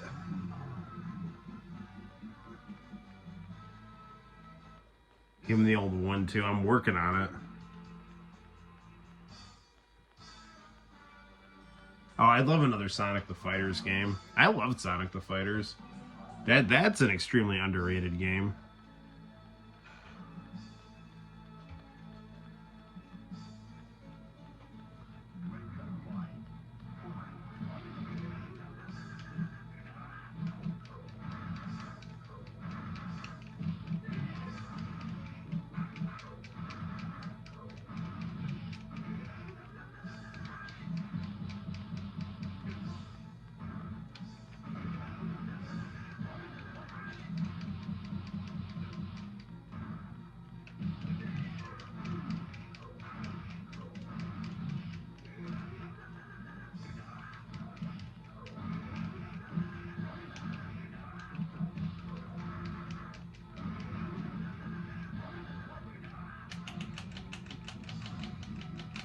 Oh, come on.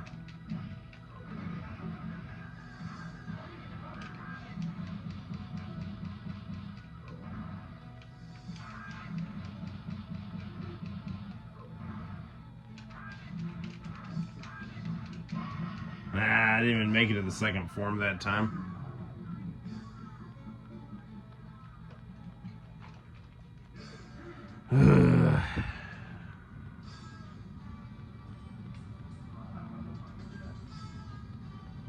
What did I dress up for Halloween? I was Hulk Hogan.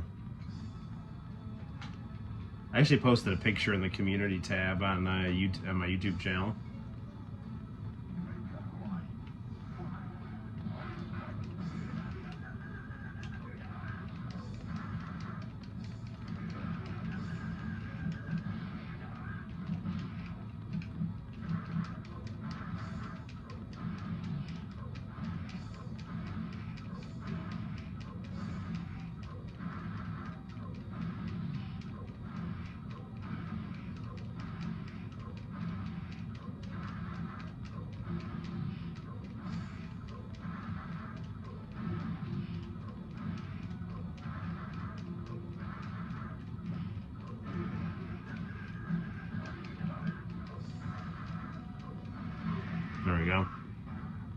Yes, thank you.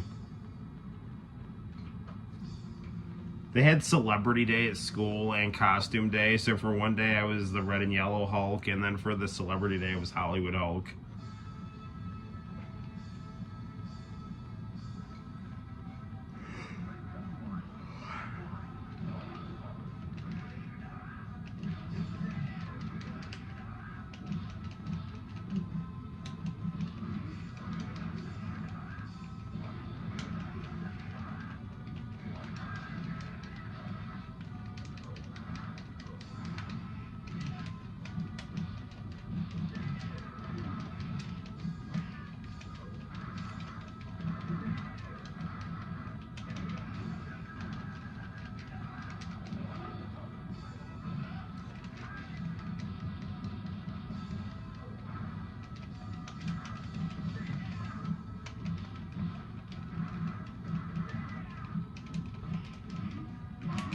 Damn it.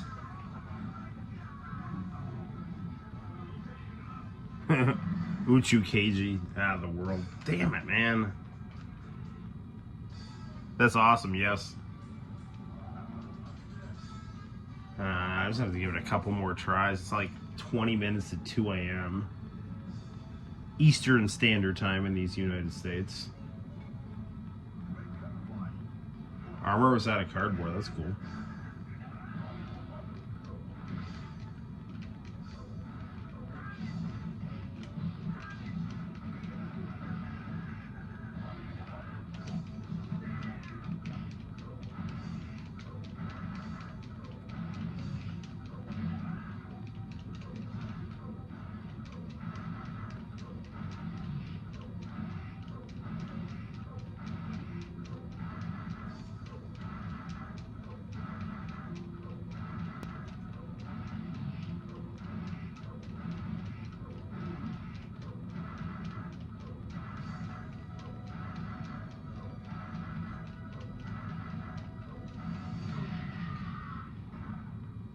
Oh, thank you, yes.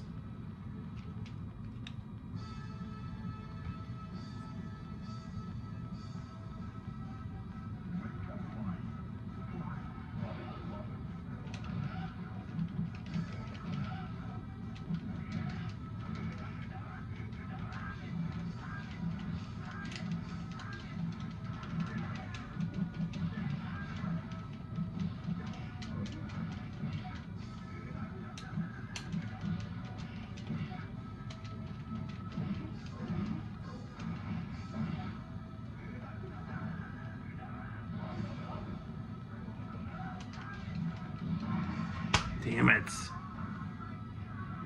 Yeah, they're still doing Spirit Weeks. I'm gonna do like one more time here. I don't know, man. Really pissed off here. I want to beat him with Joseph.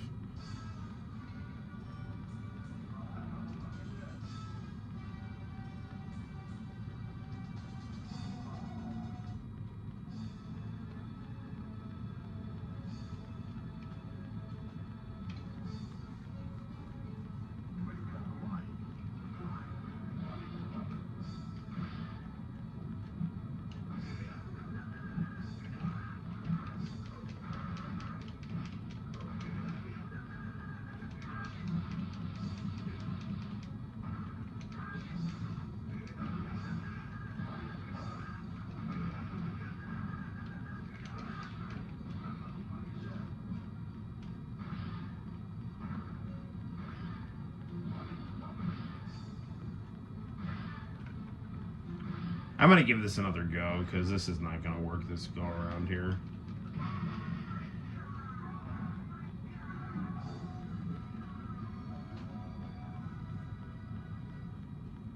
I want at least one more shot at second form Dio.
There's that one.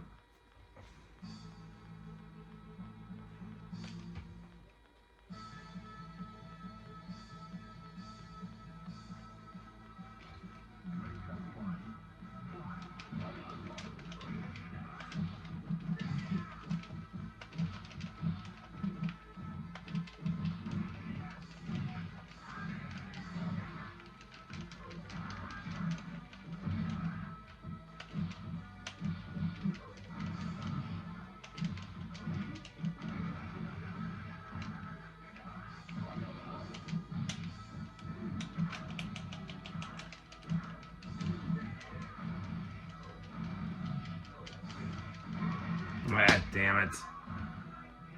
Akame's on. I am just like, I can't beat Dio here.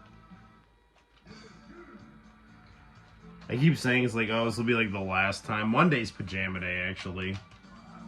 Because Tuesday's off for teacher training.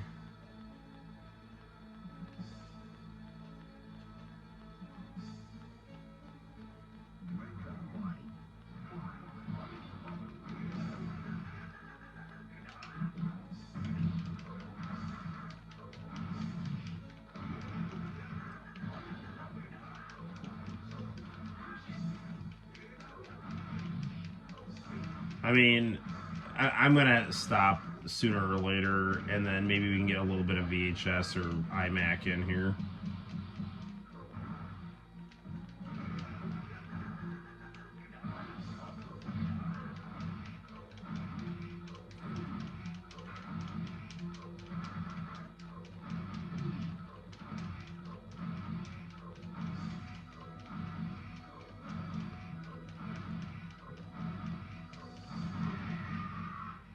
It is JoJo.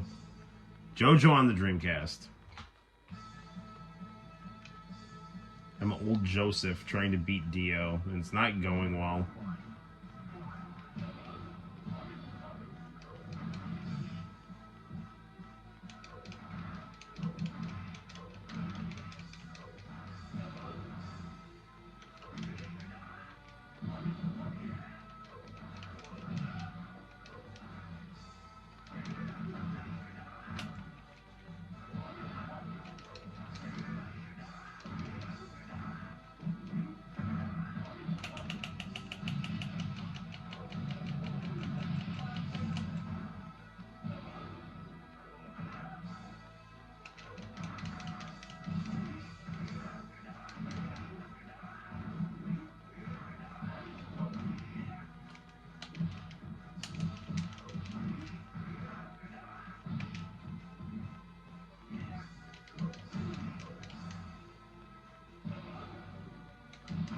Darn it.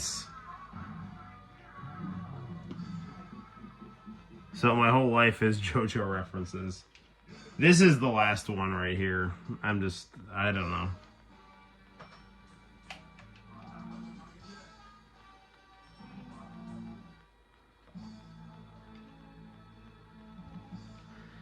Blah, blah, blah.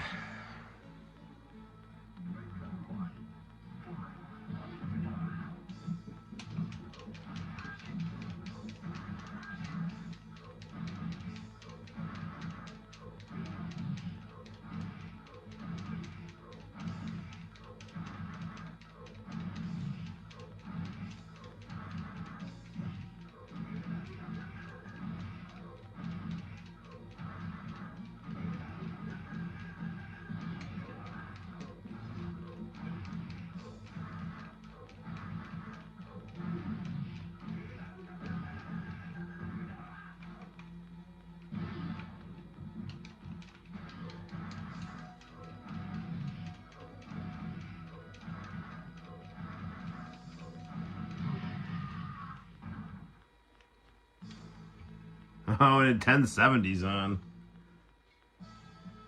I'm struggling fighting Dio and have been for a while.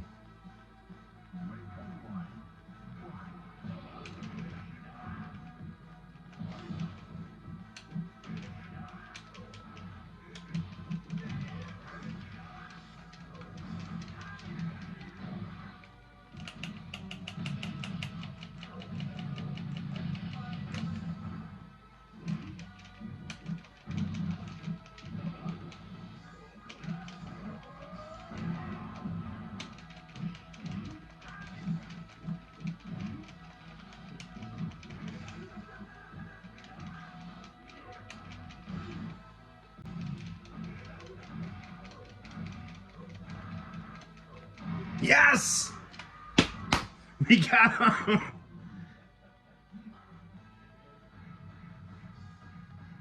There we go. That was really the last one, too. I was ready to call it. Never give up, kids.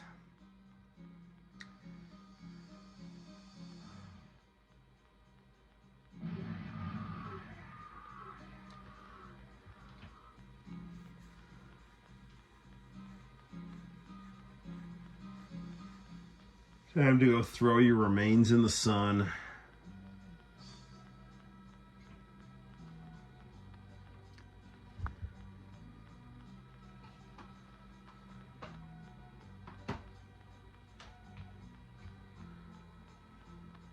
Yes, never give up.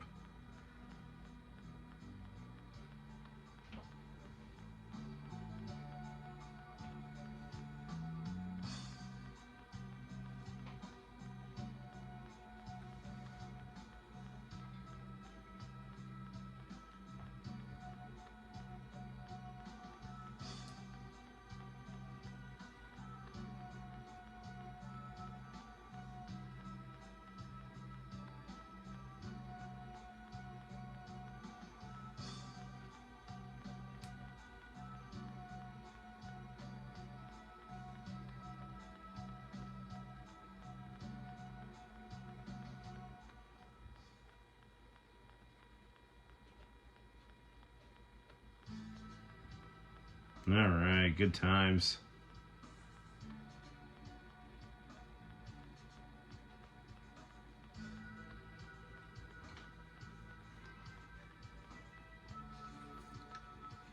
You know, yes, you said like, you know, what's a fighting game that I'd like? I think it'd be really cool if they did like a Diamonds Unbreakable, like this game, you know. I mean, Stardust Crusaders, in my opinion, is the best JoJo, but I mean, there's a lot of really good ones, but yeah, something about Diamonds Unbreakable. It's very, very nice. I mean, I really do like Golden Wind too, though. But yeah, nothing beats Stardust.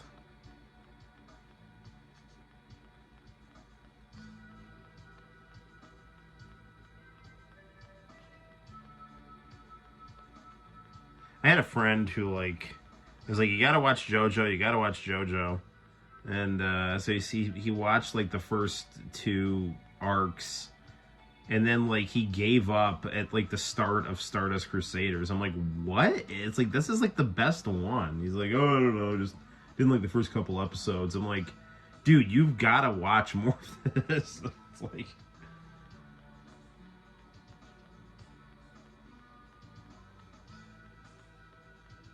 Pet Shop. I love the Pet Shop Boys. Well, at least they're 80s stuff, you know.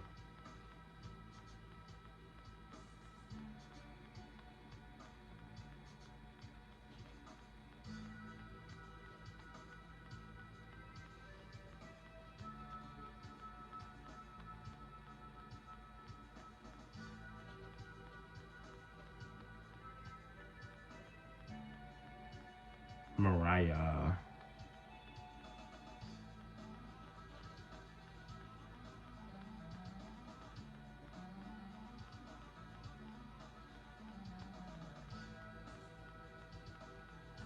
So the Anubis Polnareff.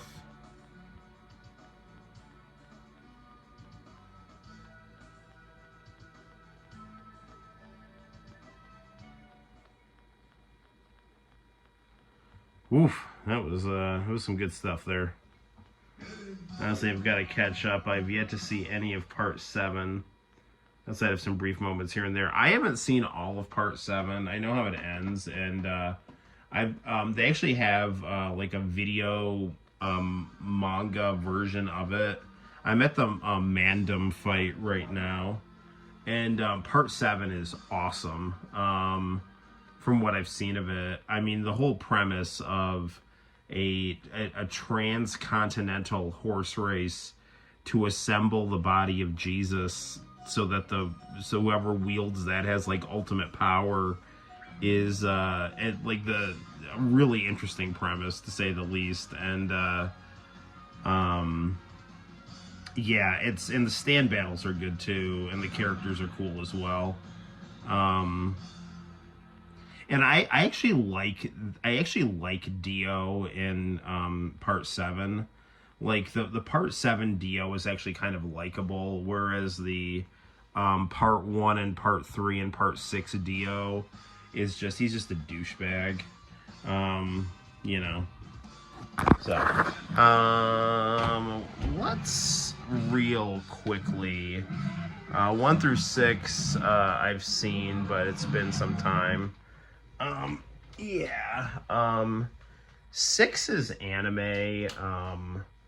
I liked, but I didn't like how they were releasing it in that whole batch format. And then the other thing I didn't like about the anime of part 6 was I thought Distant Dreamer as closing credits was not good. I mean, it wasn't like bad, but it was just such a mid song, you know, like there's so many other songs you could have done. You could have done like I Only Like It When It Rains by Garbage. It's My Life. I mean, there's a lot of different, there's been a million different songs I've thought of for a good closing credit to part 6, and none of them was Distant Dreamer by Duffy. You know, no offense to Duffy, but like that is such just a mid bland like song. It just smacks of like Netflix didn't want to pay for something, you know. So I don't know. Anyway, let's real quick pop in a tape and they'll probably call it here. Actually, maybe we'll just let's power on let's just do a couple music videos on the iMac here. All right.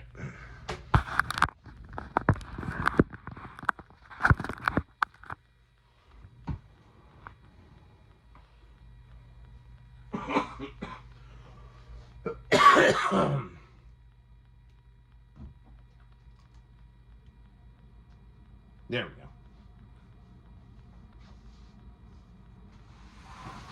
Whoa. Hang on. Let's see what else we got here. Hang on. Let's see what else we got here.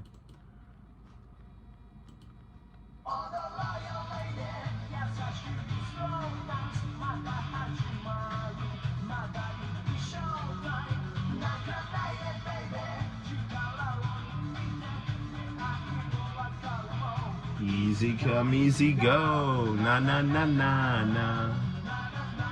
時々は魔法を使うカメリアダイヤモンド。銀座ジュアイ浴中の日、日比谷シャンプー2回。 Alright, it's a good commercial. Sorry, I didn't mean to move the camera there.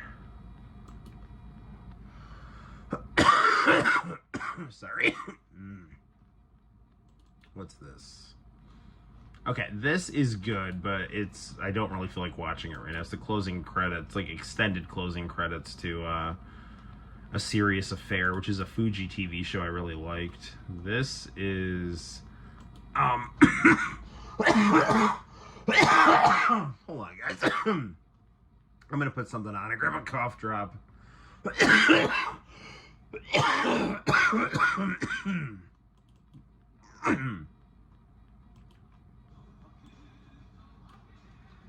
Alright, I'll be right back.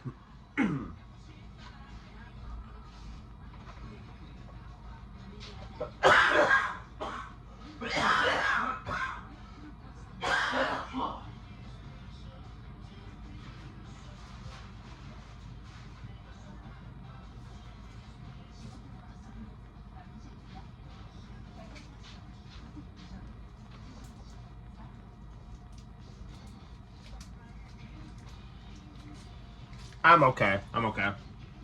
This is why I'm not boxing.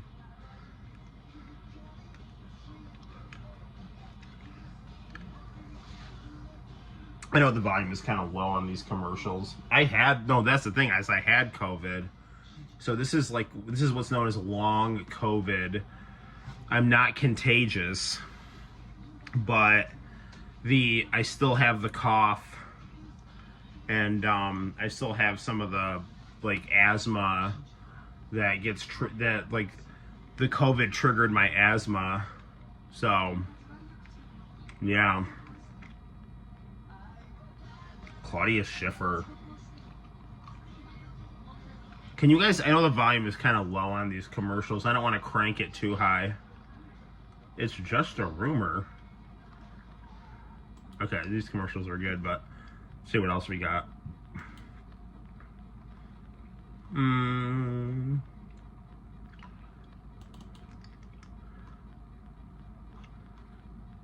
That's like a TM Network commercial for cassette tapes, but it plays classical music. Let's get something kind of... This is Dragon Ball GT eye drops.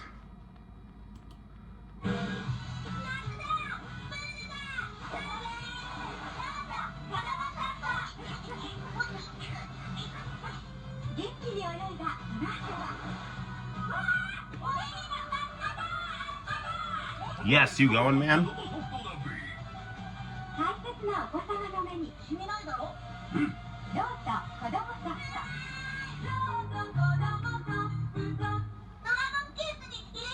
I gotta lower this a little.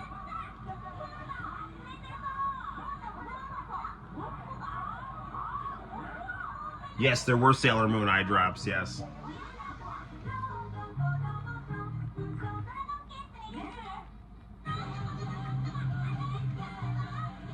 I have to watch a new episode of Daima.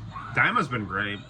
My only criticism of Daima is I think the opening and closing credits don't really slap like the other Dragon Ball series ones do, but I mean, it's not bad. The show itself is great.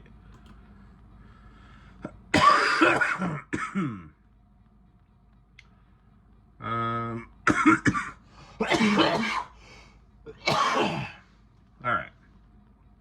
I've showed you guys Summer Rain, right? With Yuki Kimura. What's on this here? Oh, here's a good one. Cindy Crawford and Bruce Willis doing commercials.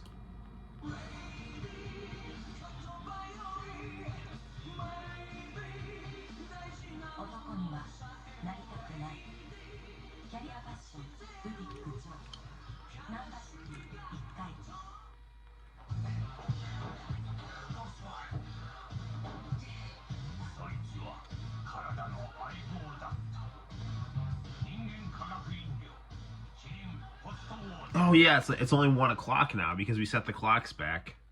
So actually, it's not 2 o'clock yet. So we actually have a little more time.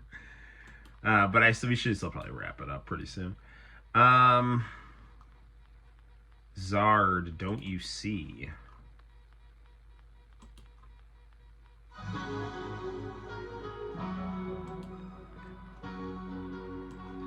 Hopefully we don't get in trouble for this, but this is the music video for Don't You See. I'm gonna lower it a little. I don't want to wake up the family here.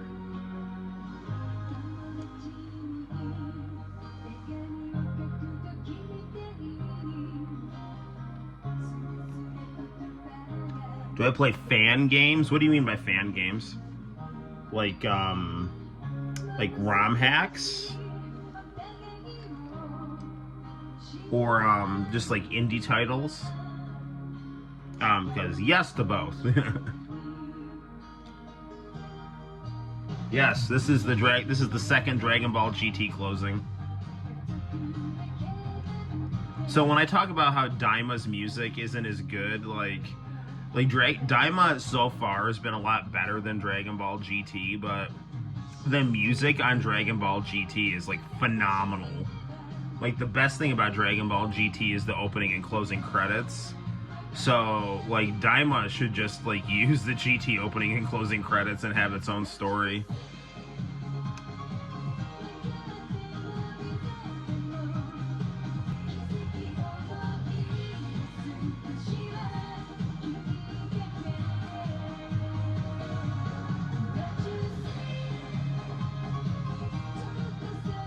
Yep, this music video was done in New York.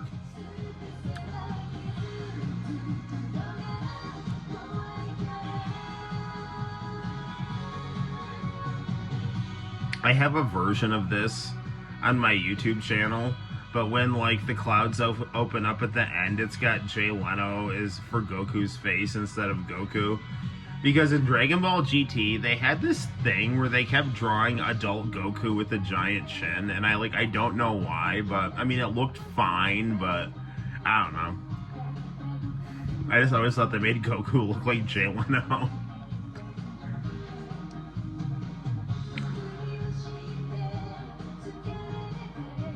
Yeah, this ending is like one of my all-time favorite endings in anything. This and Sabitsu Ida Machine Gun are just like great. I don't know which one I like better, honestly.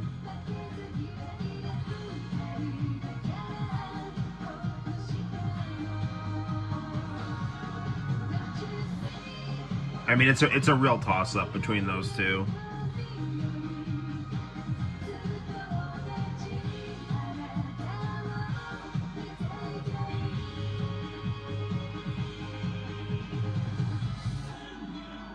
Like, the baby, like, Dragon Ball GT would have been great if they just, I think, once they realized that the Grand Tour stuff wasn't going to work and they shifted to doing the baby stuff more like Z, like, if they had done a better job of having, like, the characters actually be useful in the fight with Baby, I think that people would have looked back a lot more fondly on Dragon Ball GT, but it was just like, you know, they nerfed Gohan ridiculously with no rhyme or reason.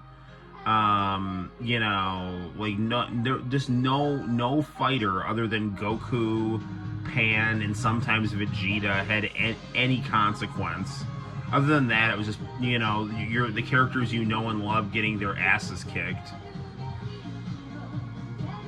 by, like, just, you know, new people that you didn't care about.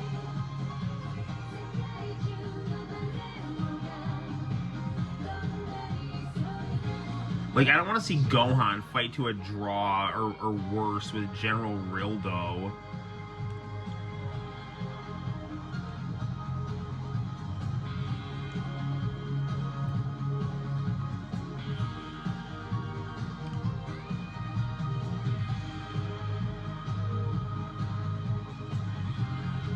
Or, like, I mean, even if they were gonna have, like, the good guys get, like, brainwashed by Baby, like, you could have had them, like, snap out of it and all, like, kind of gang up on them or something. I mean, there's, like, stuff they could have done. The people just didn't know how to write for anyone other than Goku and GT.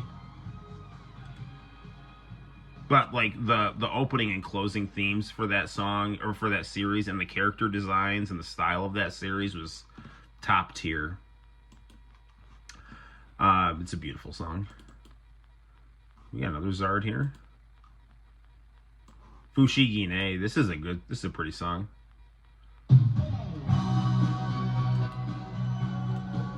Lower this a little bit here.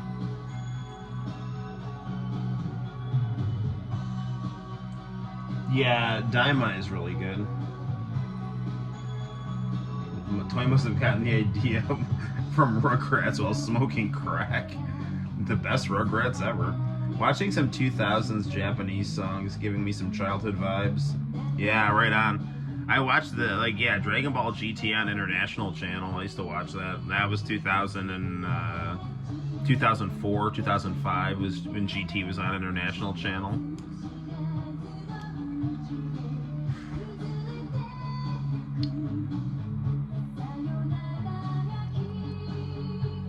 I love Zard. That just sucks that she died.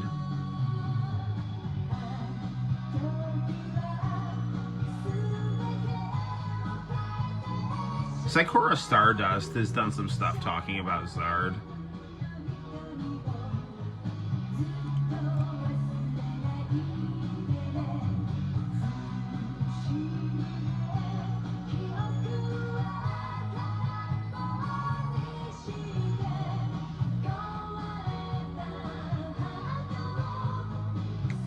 Yes, I downloaded all these from like YouTube in like 2007 on this computer, and just various places on the internet.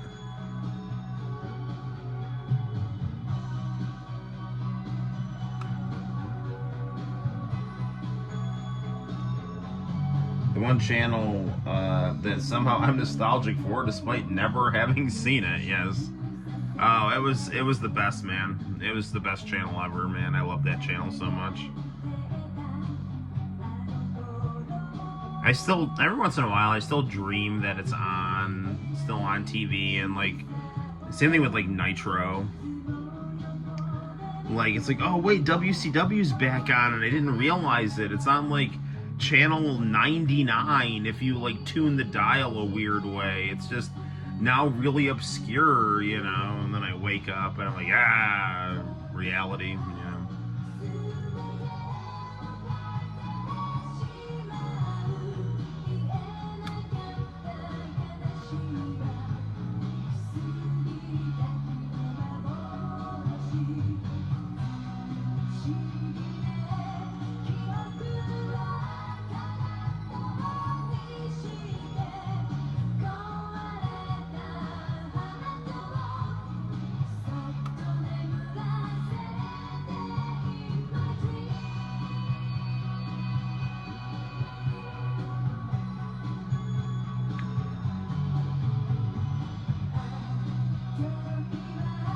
This is an incredibly beautiful song here.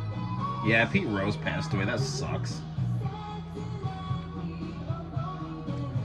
The singer of Zard passed away before you were born. When did she die? In like 2003? She died in like early 2000s.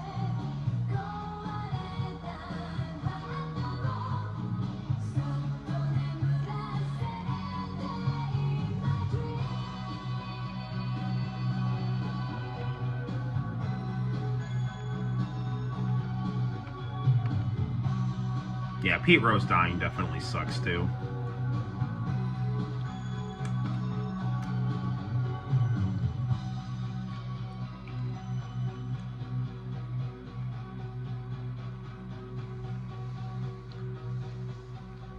Yeah, if they were ever going to do Dragon Ball AF, this should have been the closing credits to it. It's not too late. Do Dragon Ball AF. You can do it. Just make Gohan the strongest and I'll be fine. I think we already watched Summer Rain, but I love this song so much. Daisuke Asakura is my hero.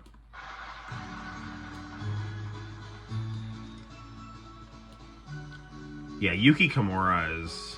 I'm a big fan of her. Just, I think she's... I like her music. I think she's super attractive. And Daisuke Asakura is like my favorite producer, so any chance to see him like rocking out on a keyboard.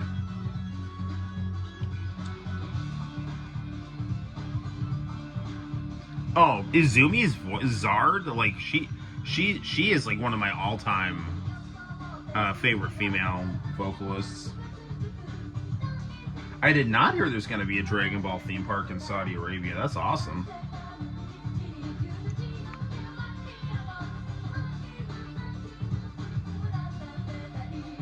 She died in 2007. Okay.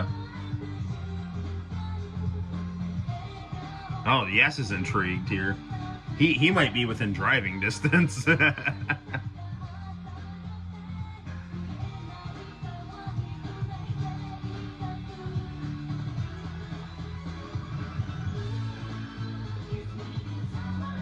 Slight distortion of the audio is helping here. That's good.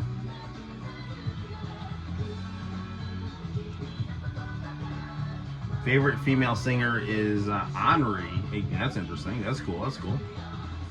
Yeah, I love Yuki Kimura.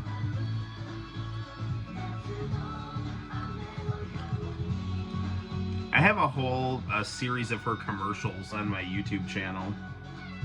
Oh, you live in the United Arab Emirates. All right. Well, you're still closer than us to Saudi Arabia, so there we go. If anyone's going to the Dragon Ball theme park, my friend, it's you. So.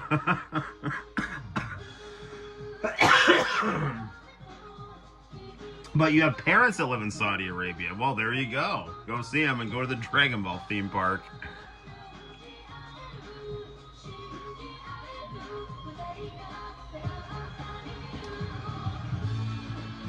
Kiss me in summer rain. Gonna go see him. Gonna take a chance to go see him. That's awesome. Let's go see mom and dad. Do your parents speak English? I'm assuming they do, since you speak English.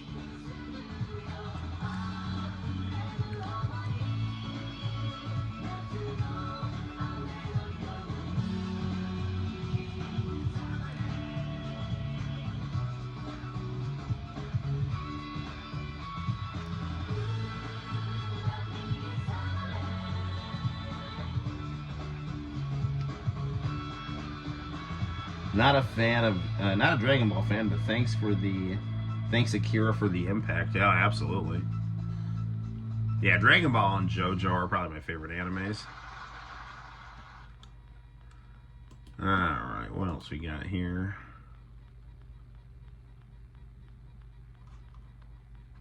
The opening to Robin's Nest and Three's a Crowd. Let's watch the opening to Three's a Crowd here. I enjoyed this sitcom quite a bit here.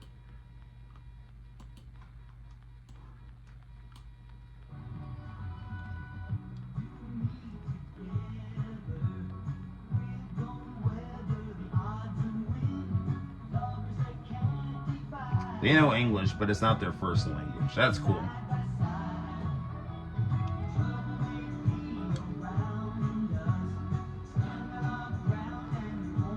I think they just had WWE's Crown Jewel in Saudi Arabia today, actually, I think.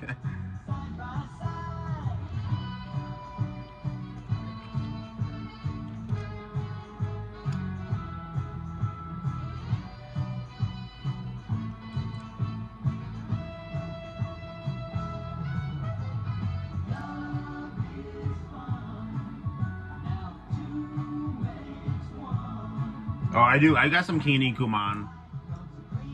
And side by side. I love 80s sitcom openings. Alright. I do have Kinnikuman, my friend. Hold on, I'll hook you up. I got the fourth one. It's one of my favorite songs.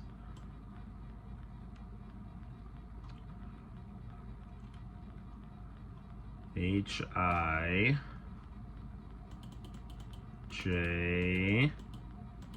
K. Here we go. I love this opening.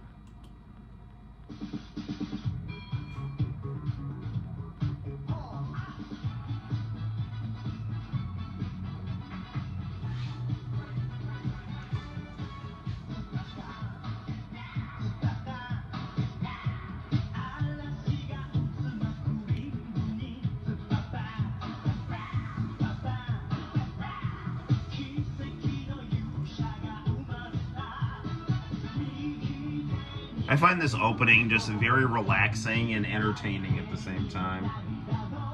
I have not seen any of the live-action Sailor Moon, but I love the anime. Married with Children was hilarious, and Perfect Strangers had the best intro ever. This is Kinnikuman. This is the fourth Kinnikuman. It's an anime about pro wrestling.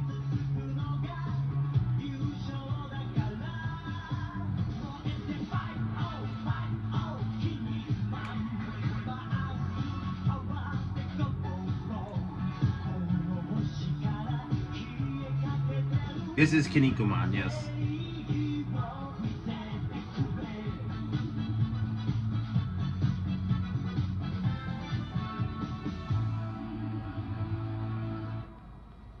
Yeah, YouTube is all over the place with their policies. They're just dumb. I love the end. I love how the audio just kind of hisses at the end. It just kind of, I don't know. I find that kind of thing really relaxing and interesting. Ooh, you want to have a good Tetsuya Komuro song here. I'm going to lower this a little bit here. Don't want to be too loud.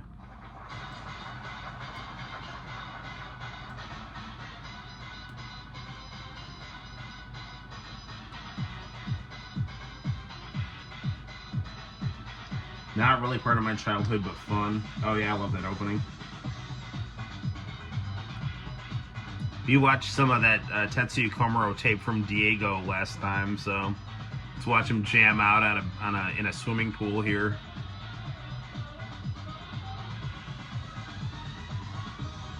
I love the white guy with the saxophone in the background. It's awesome.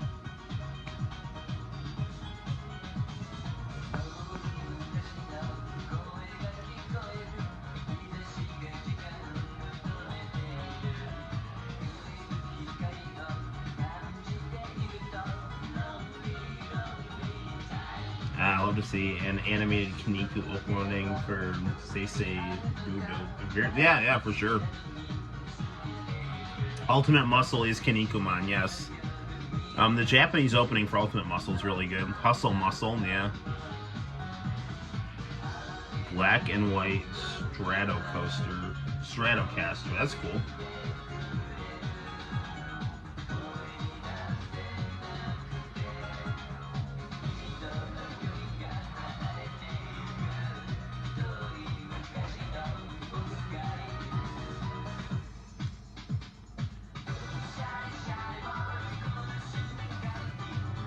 Nothing like playing a keyboard in the middle of a swimming pool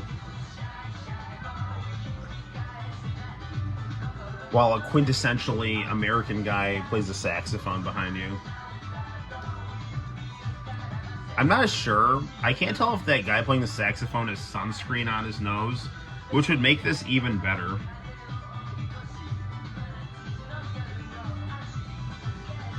This is Too Shy Shy Boy. This song is Too Shy Shy Boy, yeah.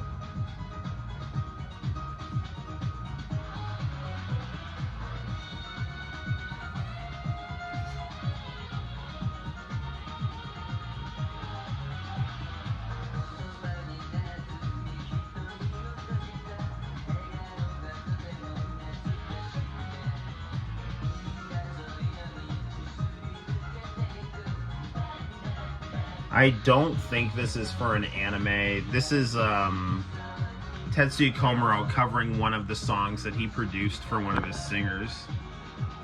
I don't remember the girl that actually sang this song, but yeah, he's like doing his own version of it.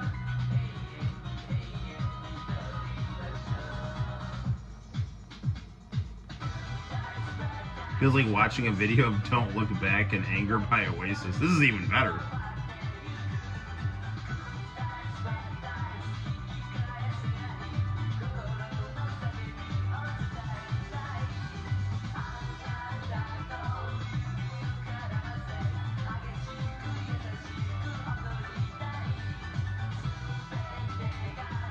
I used to rock Santino to sleep to these songs all the time. I was dancing with Serafina to him today. She was almost falling asleep.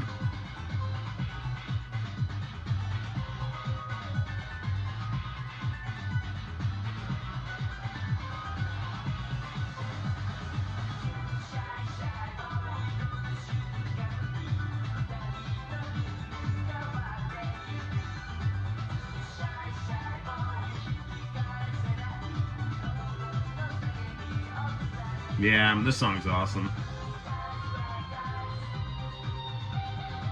Oh man, I love saxophone solos.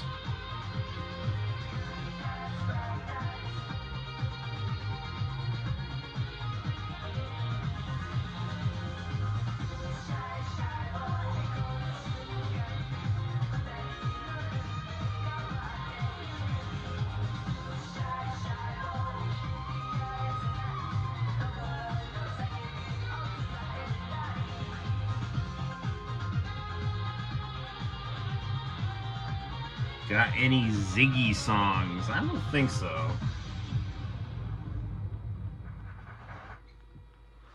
Alright, what else we got here? We'll wrap it up pretty soon, but... I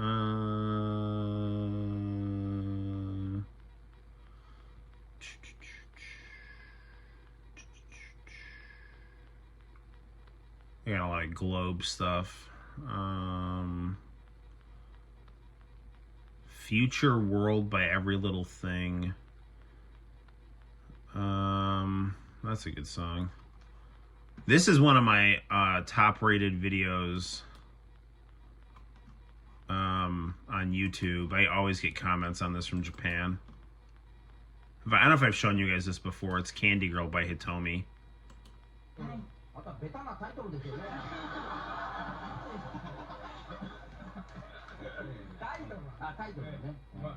Alright, night, man. Sweet dreams in 1070.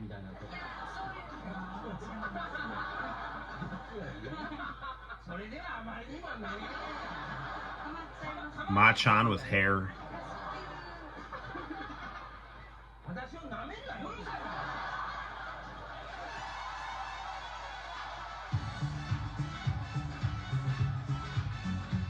Music by Tetsuya Komuro. Words by... Like, I much prefer the pop star Hitomi to the more, like, serious one. One of the guys from Famicom Dojo does live streams, Vink, and he likes Hitomi.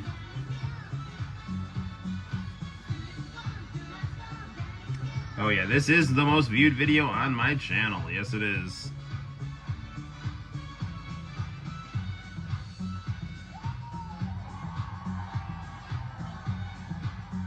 And may it stay that way forever.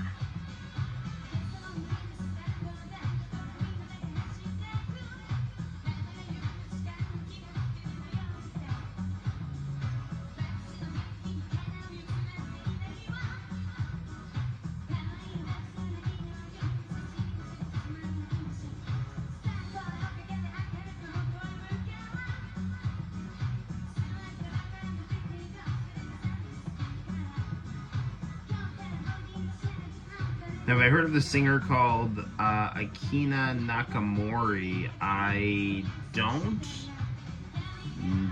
think so off the top of my head. Arrow has, and he says she's a good singer.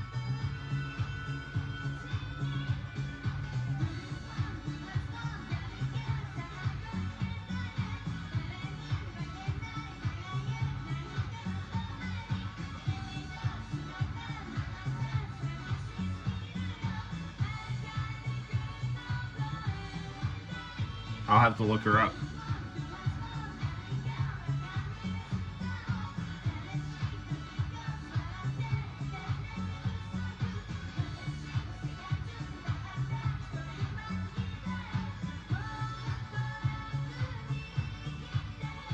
Man, this is such a good song. Everything about this song is just awesome.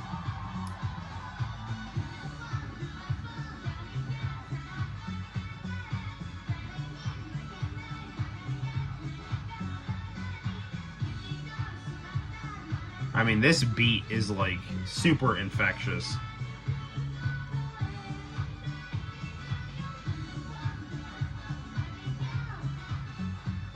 Yeah, I mean, I've said this a lot. It's like I loved how like Japanese music in the '80s and even into the early 2000s still sounded like '80s music in America. That's why I really glommed onto it because I love '80s music so much. Plus, Japan tends to appreciate things about America that I do that other people don't. There's like a really funny Justin Wang meme.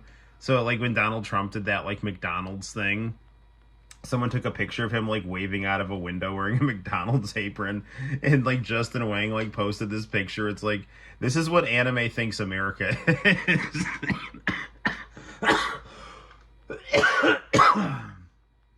Donald Trump working at a McDonald's. Yeah, but like that's, I mean, just that whole idea of like, you know, well, actually speaking of like, did I say G Gundam? No, it's Gundam Wing. I was thinking of Chibity Crockett. Like that's the perfect encapsulation of like Japan's vision of America, you know. I love this song. This is Hokuto no Ken 2.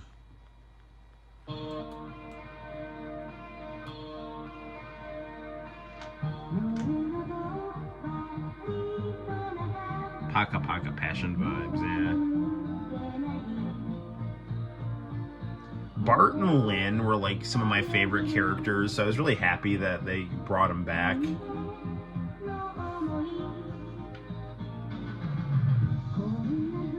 I haven't seen all of Hokuto no Ken 2, though. I've seen a little of it, and what I've liked, I've seen, and I love the opening and closing credits.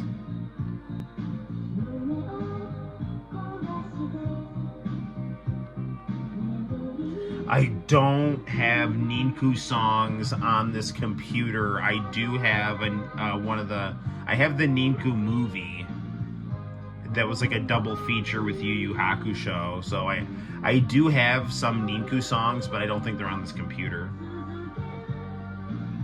I love Ninku. Ninku's really cool. That's got really pretty closing credits. I don't like love, 'cause I love you.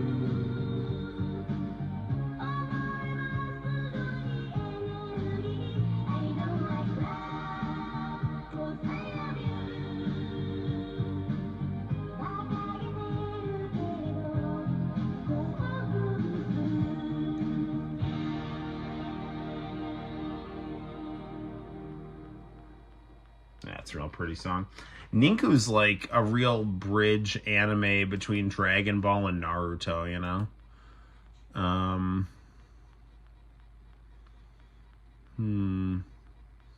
We could watch the video with Kuwabara with a giant nose again. His mighty nose is a sign of hope for the moon people. There's a Dragon Ball GT Evil 17 music video here.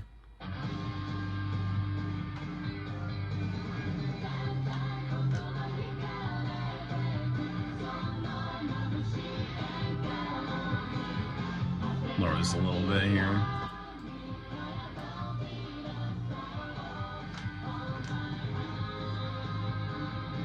Yeah, so, like, rather than doing the whole stupid evil Dragon Ball storyline, like, this would have been the way to end Dragon Ball GT, is just extending this arc so that we really got a lot of bang for your buck with all the bad guys coming back, you know?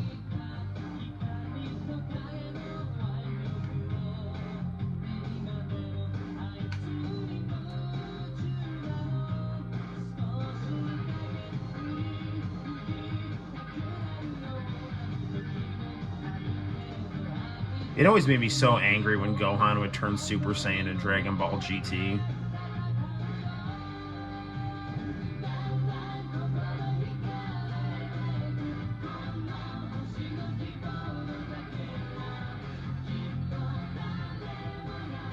I mean, like, Super addressed all of this, you know, like, and ended up rectifying it, but, you know, still, it just really made me annoyed that they just tried to, like, memory hole Mystic Gohan.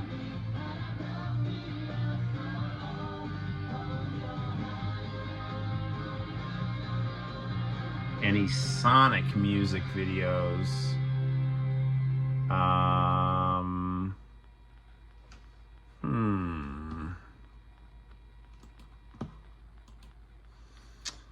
I don't think I have any, like... Oh, I do. Hold on. Here we go.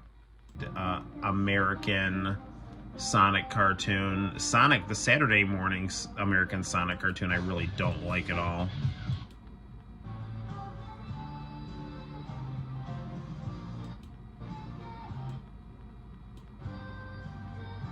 I mean, I do like this song, but I really just kind of want to get to T.O.P. That is a very good Sonic song.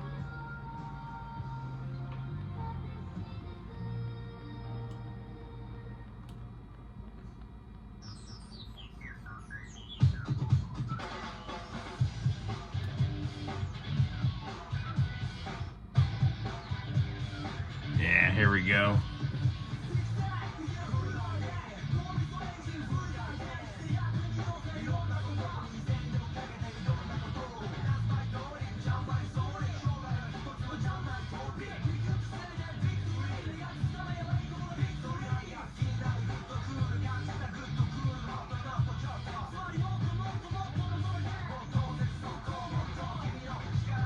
Yes, Saddam is the cartoony apocalyptic one. It's like really weird and dark.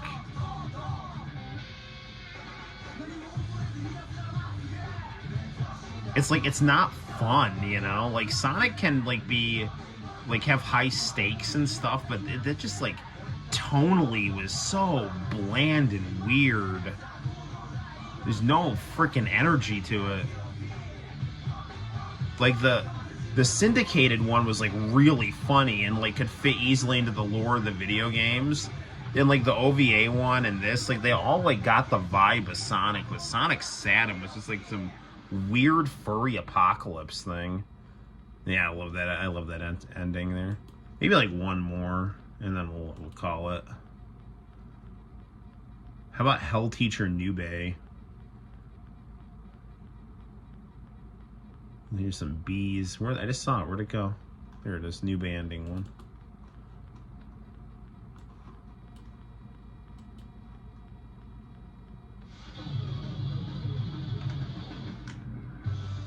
I haven't seen Sonic Prime. It looks good, though. I haven't seen much of Sonic Boom either. That seemed okay, though.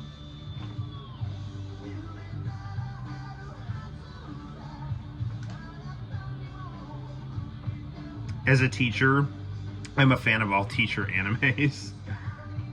Especially when Beast does the music.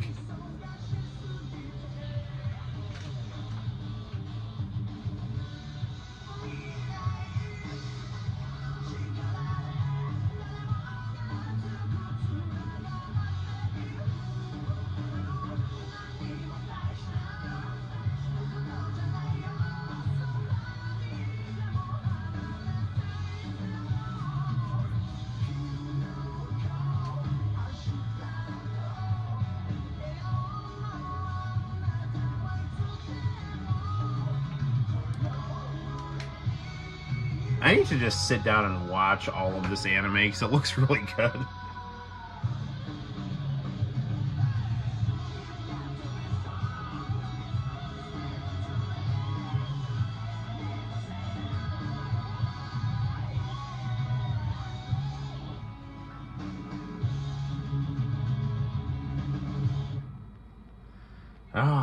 All right.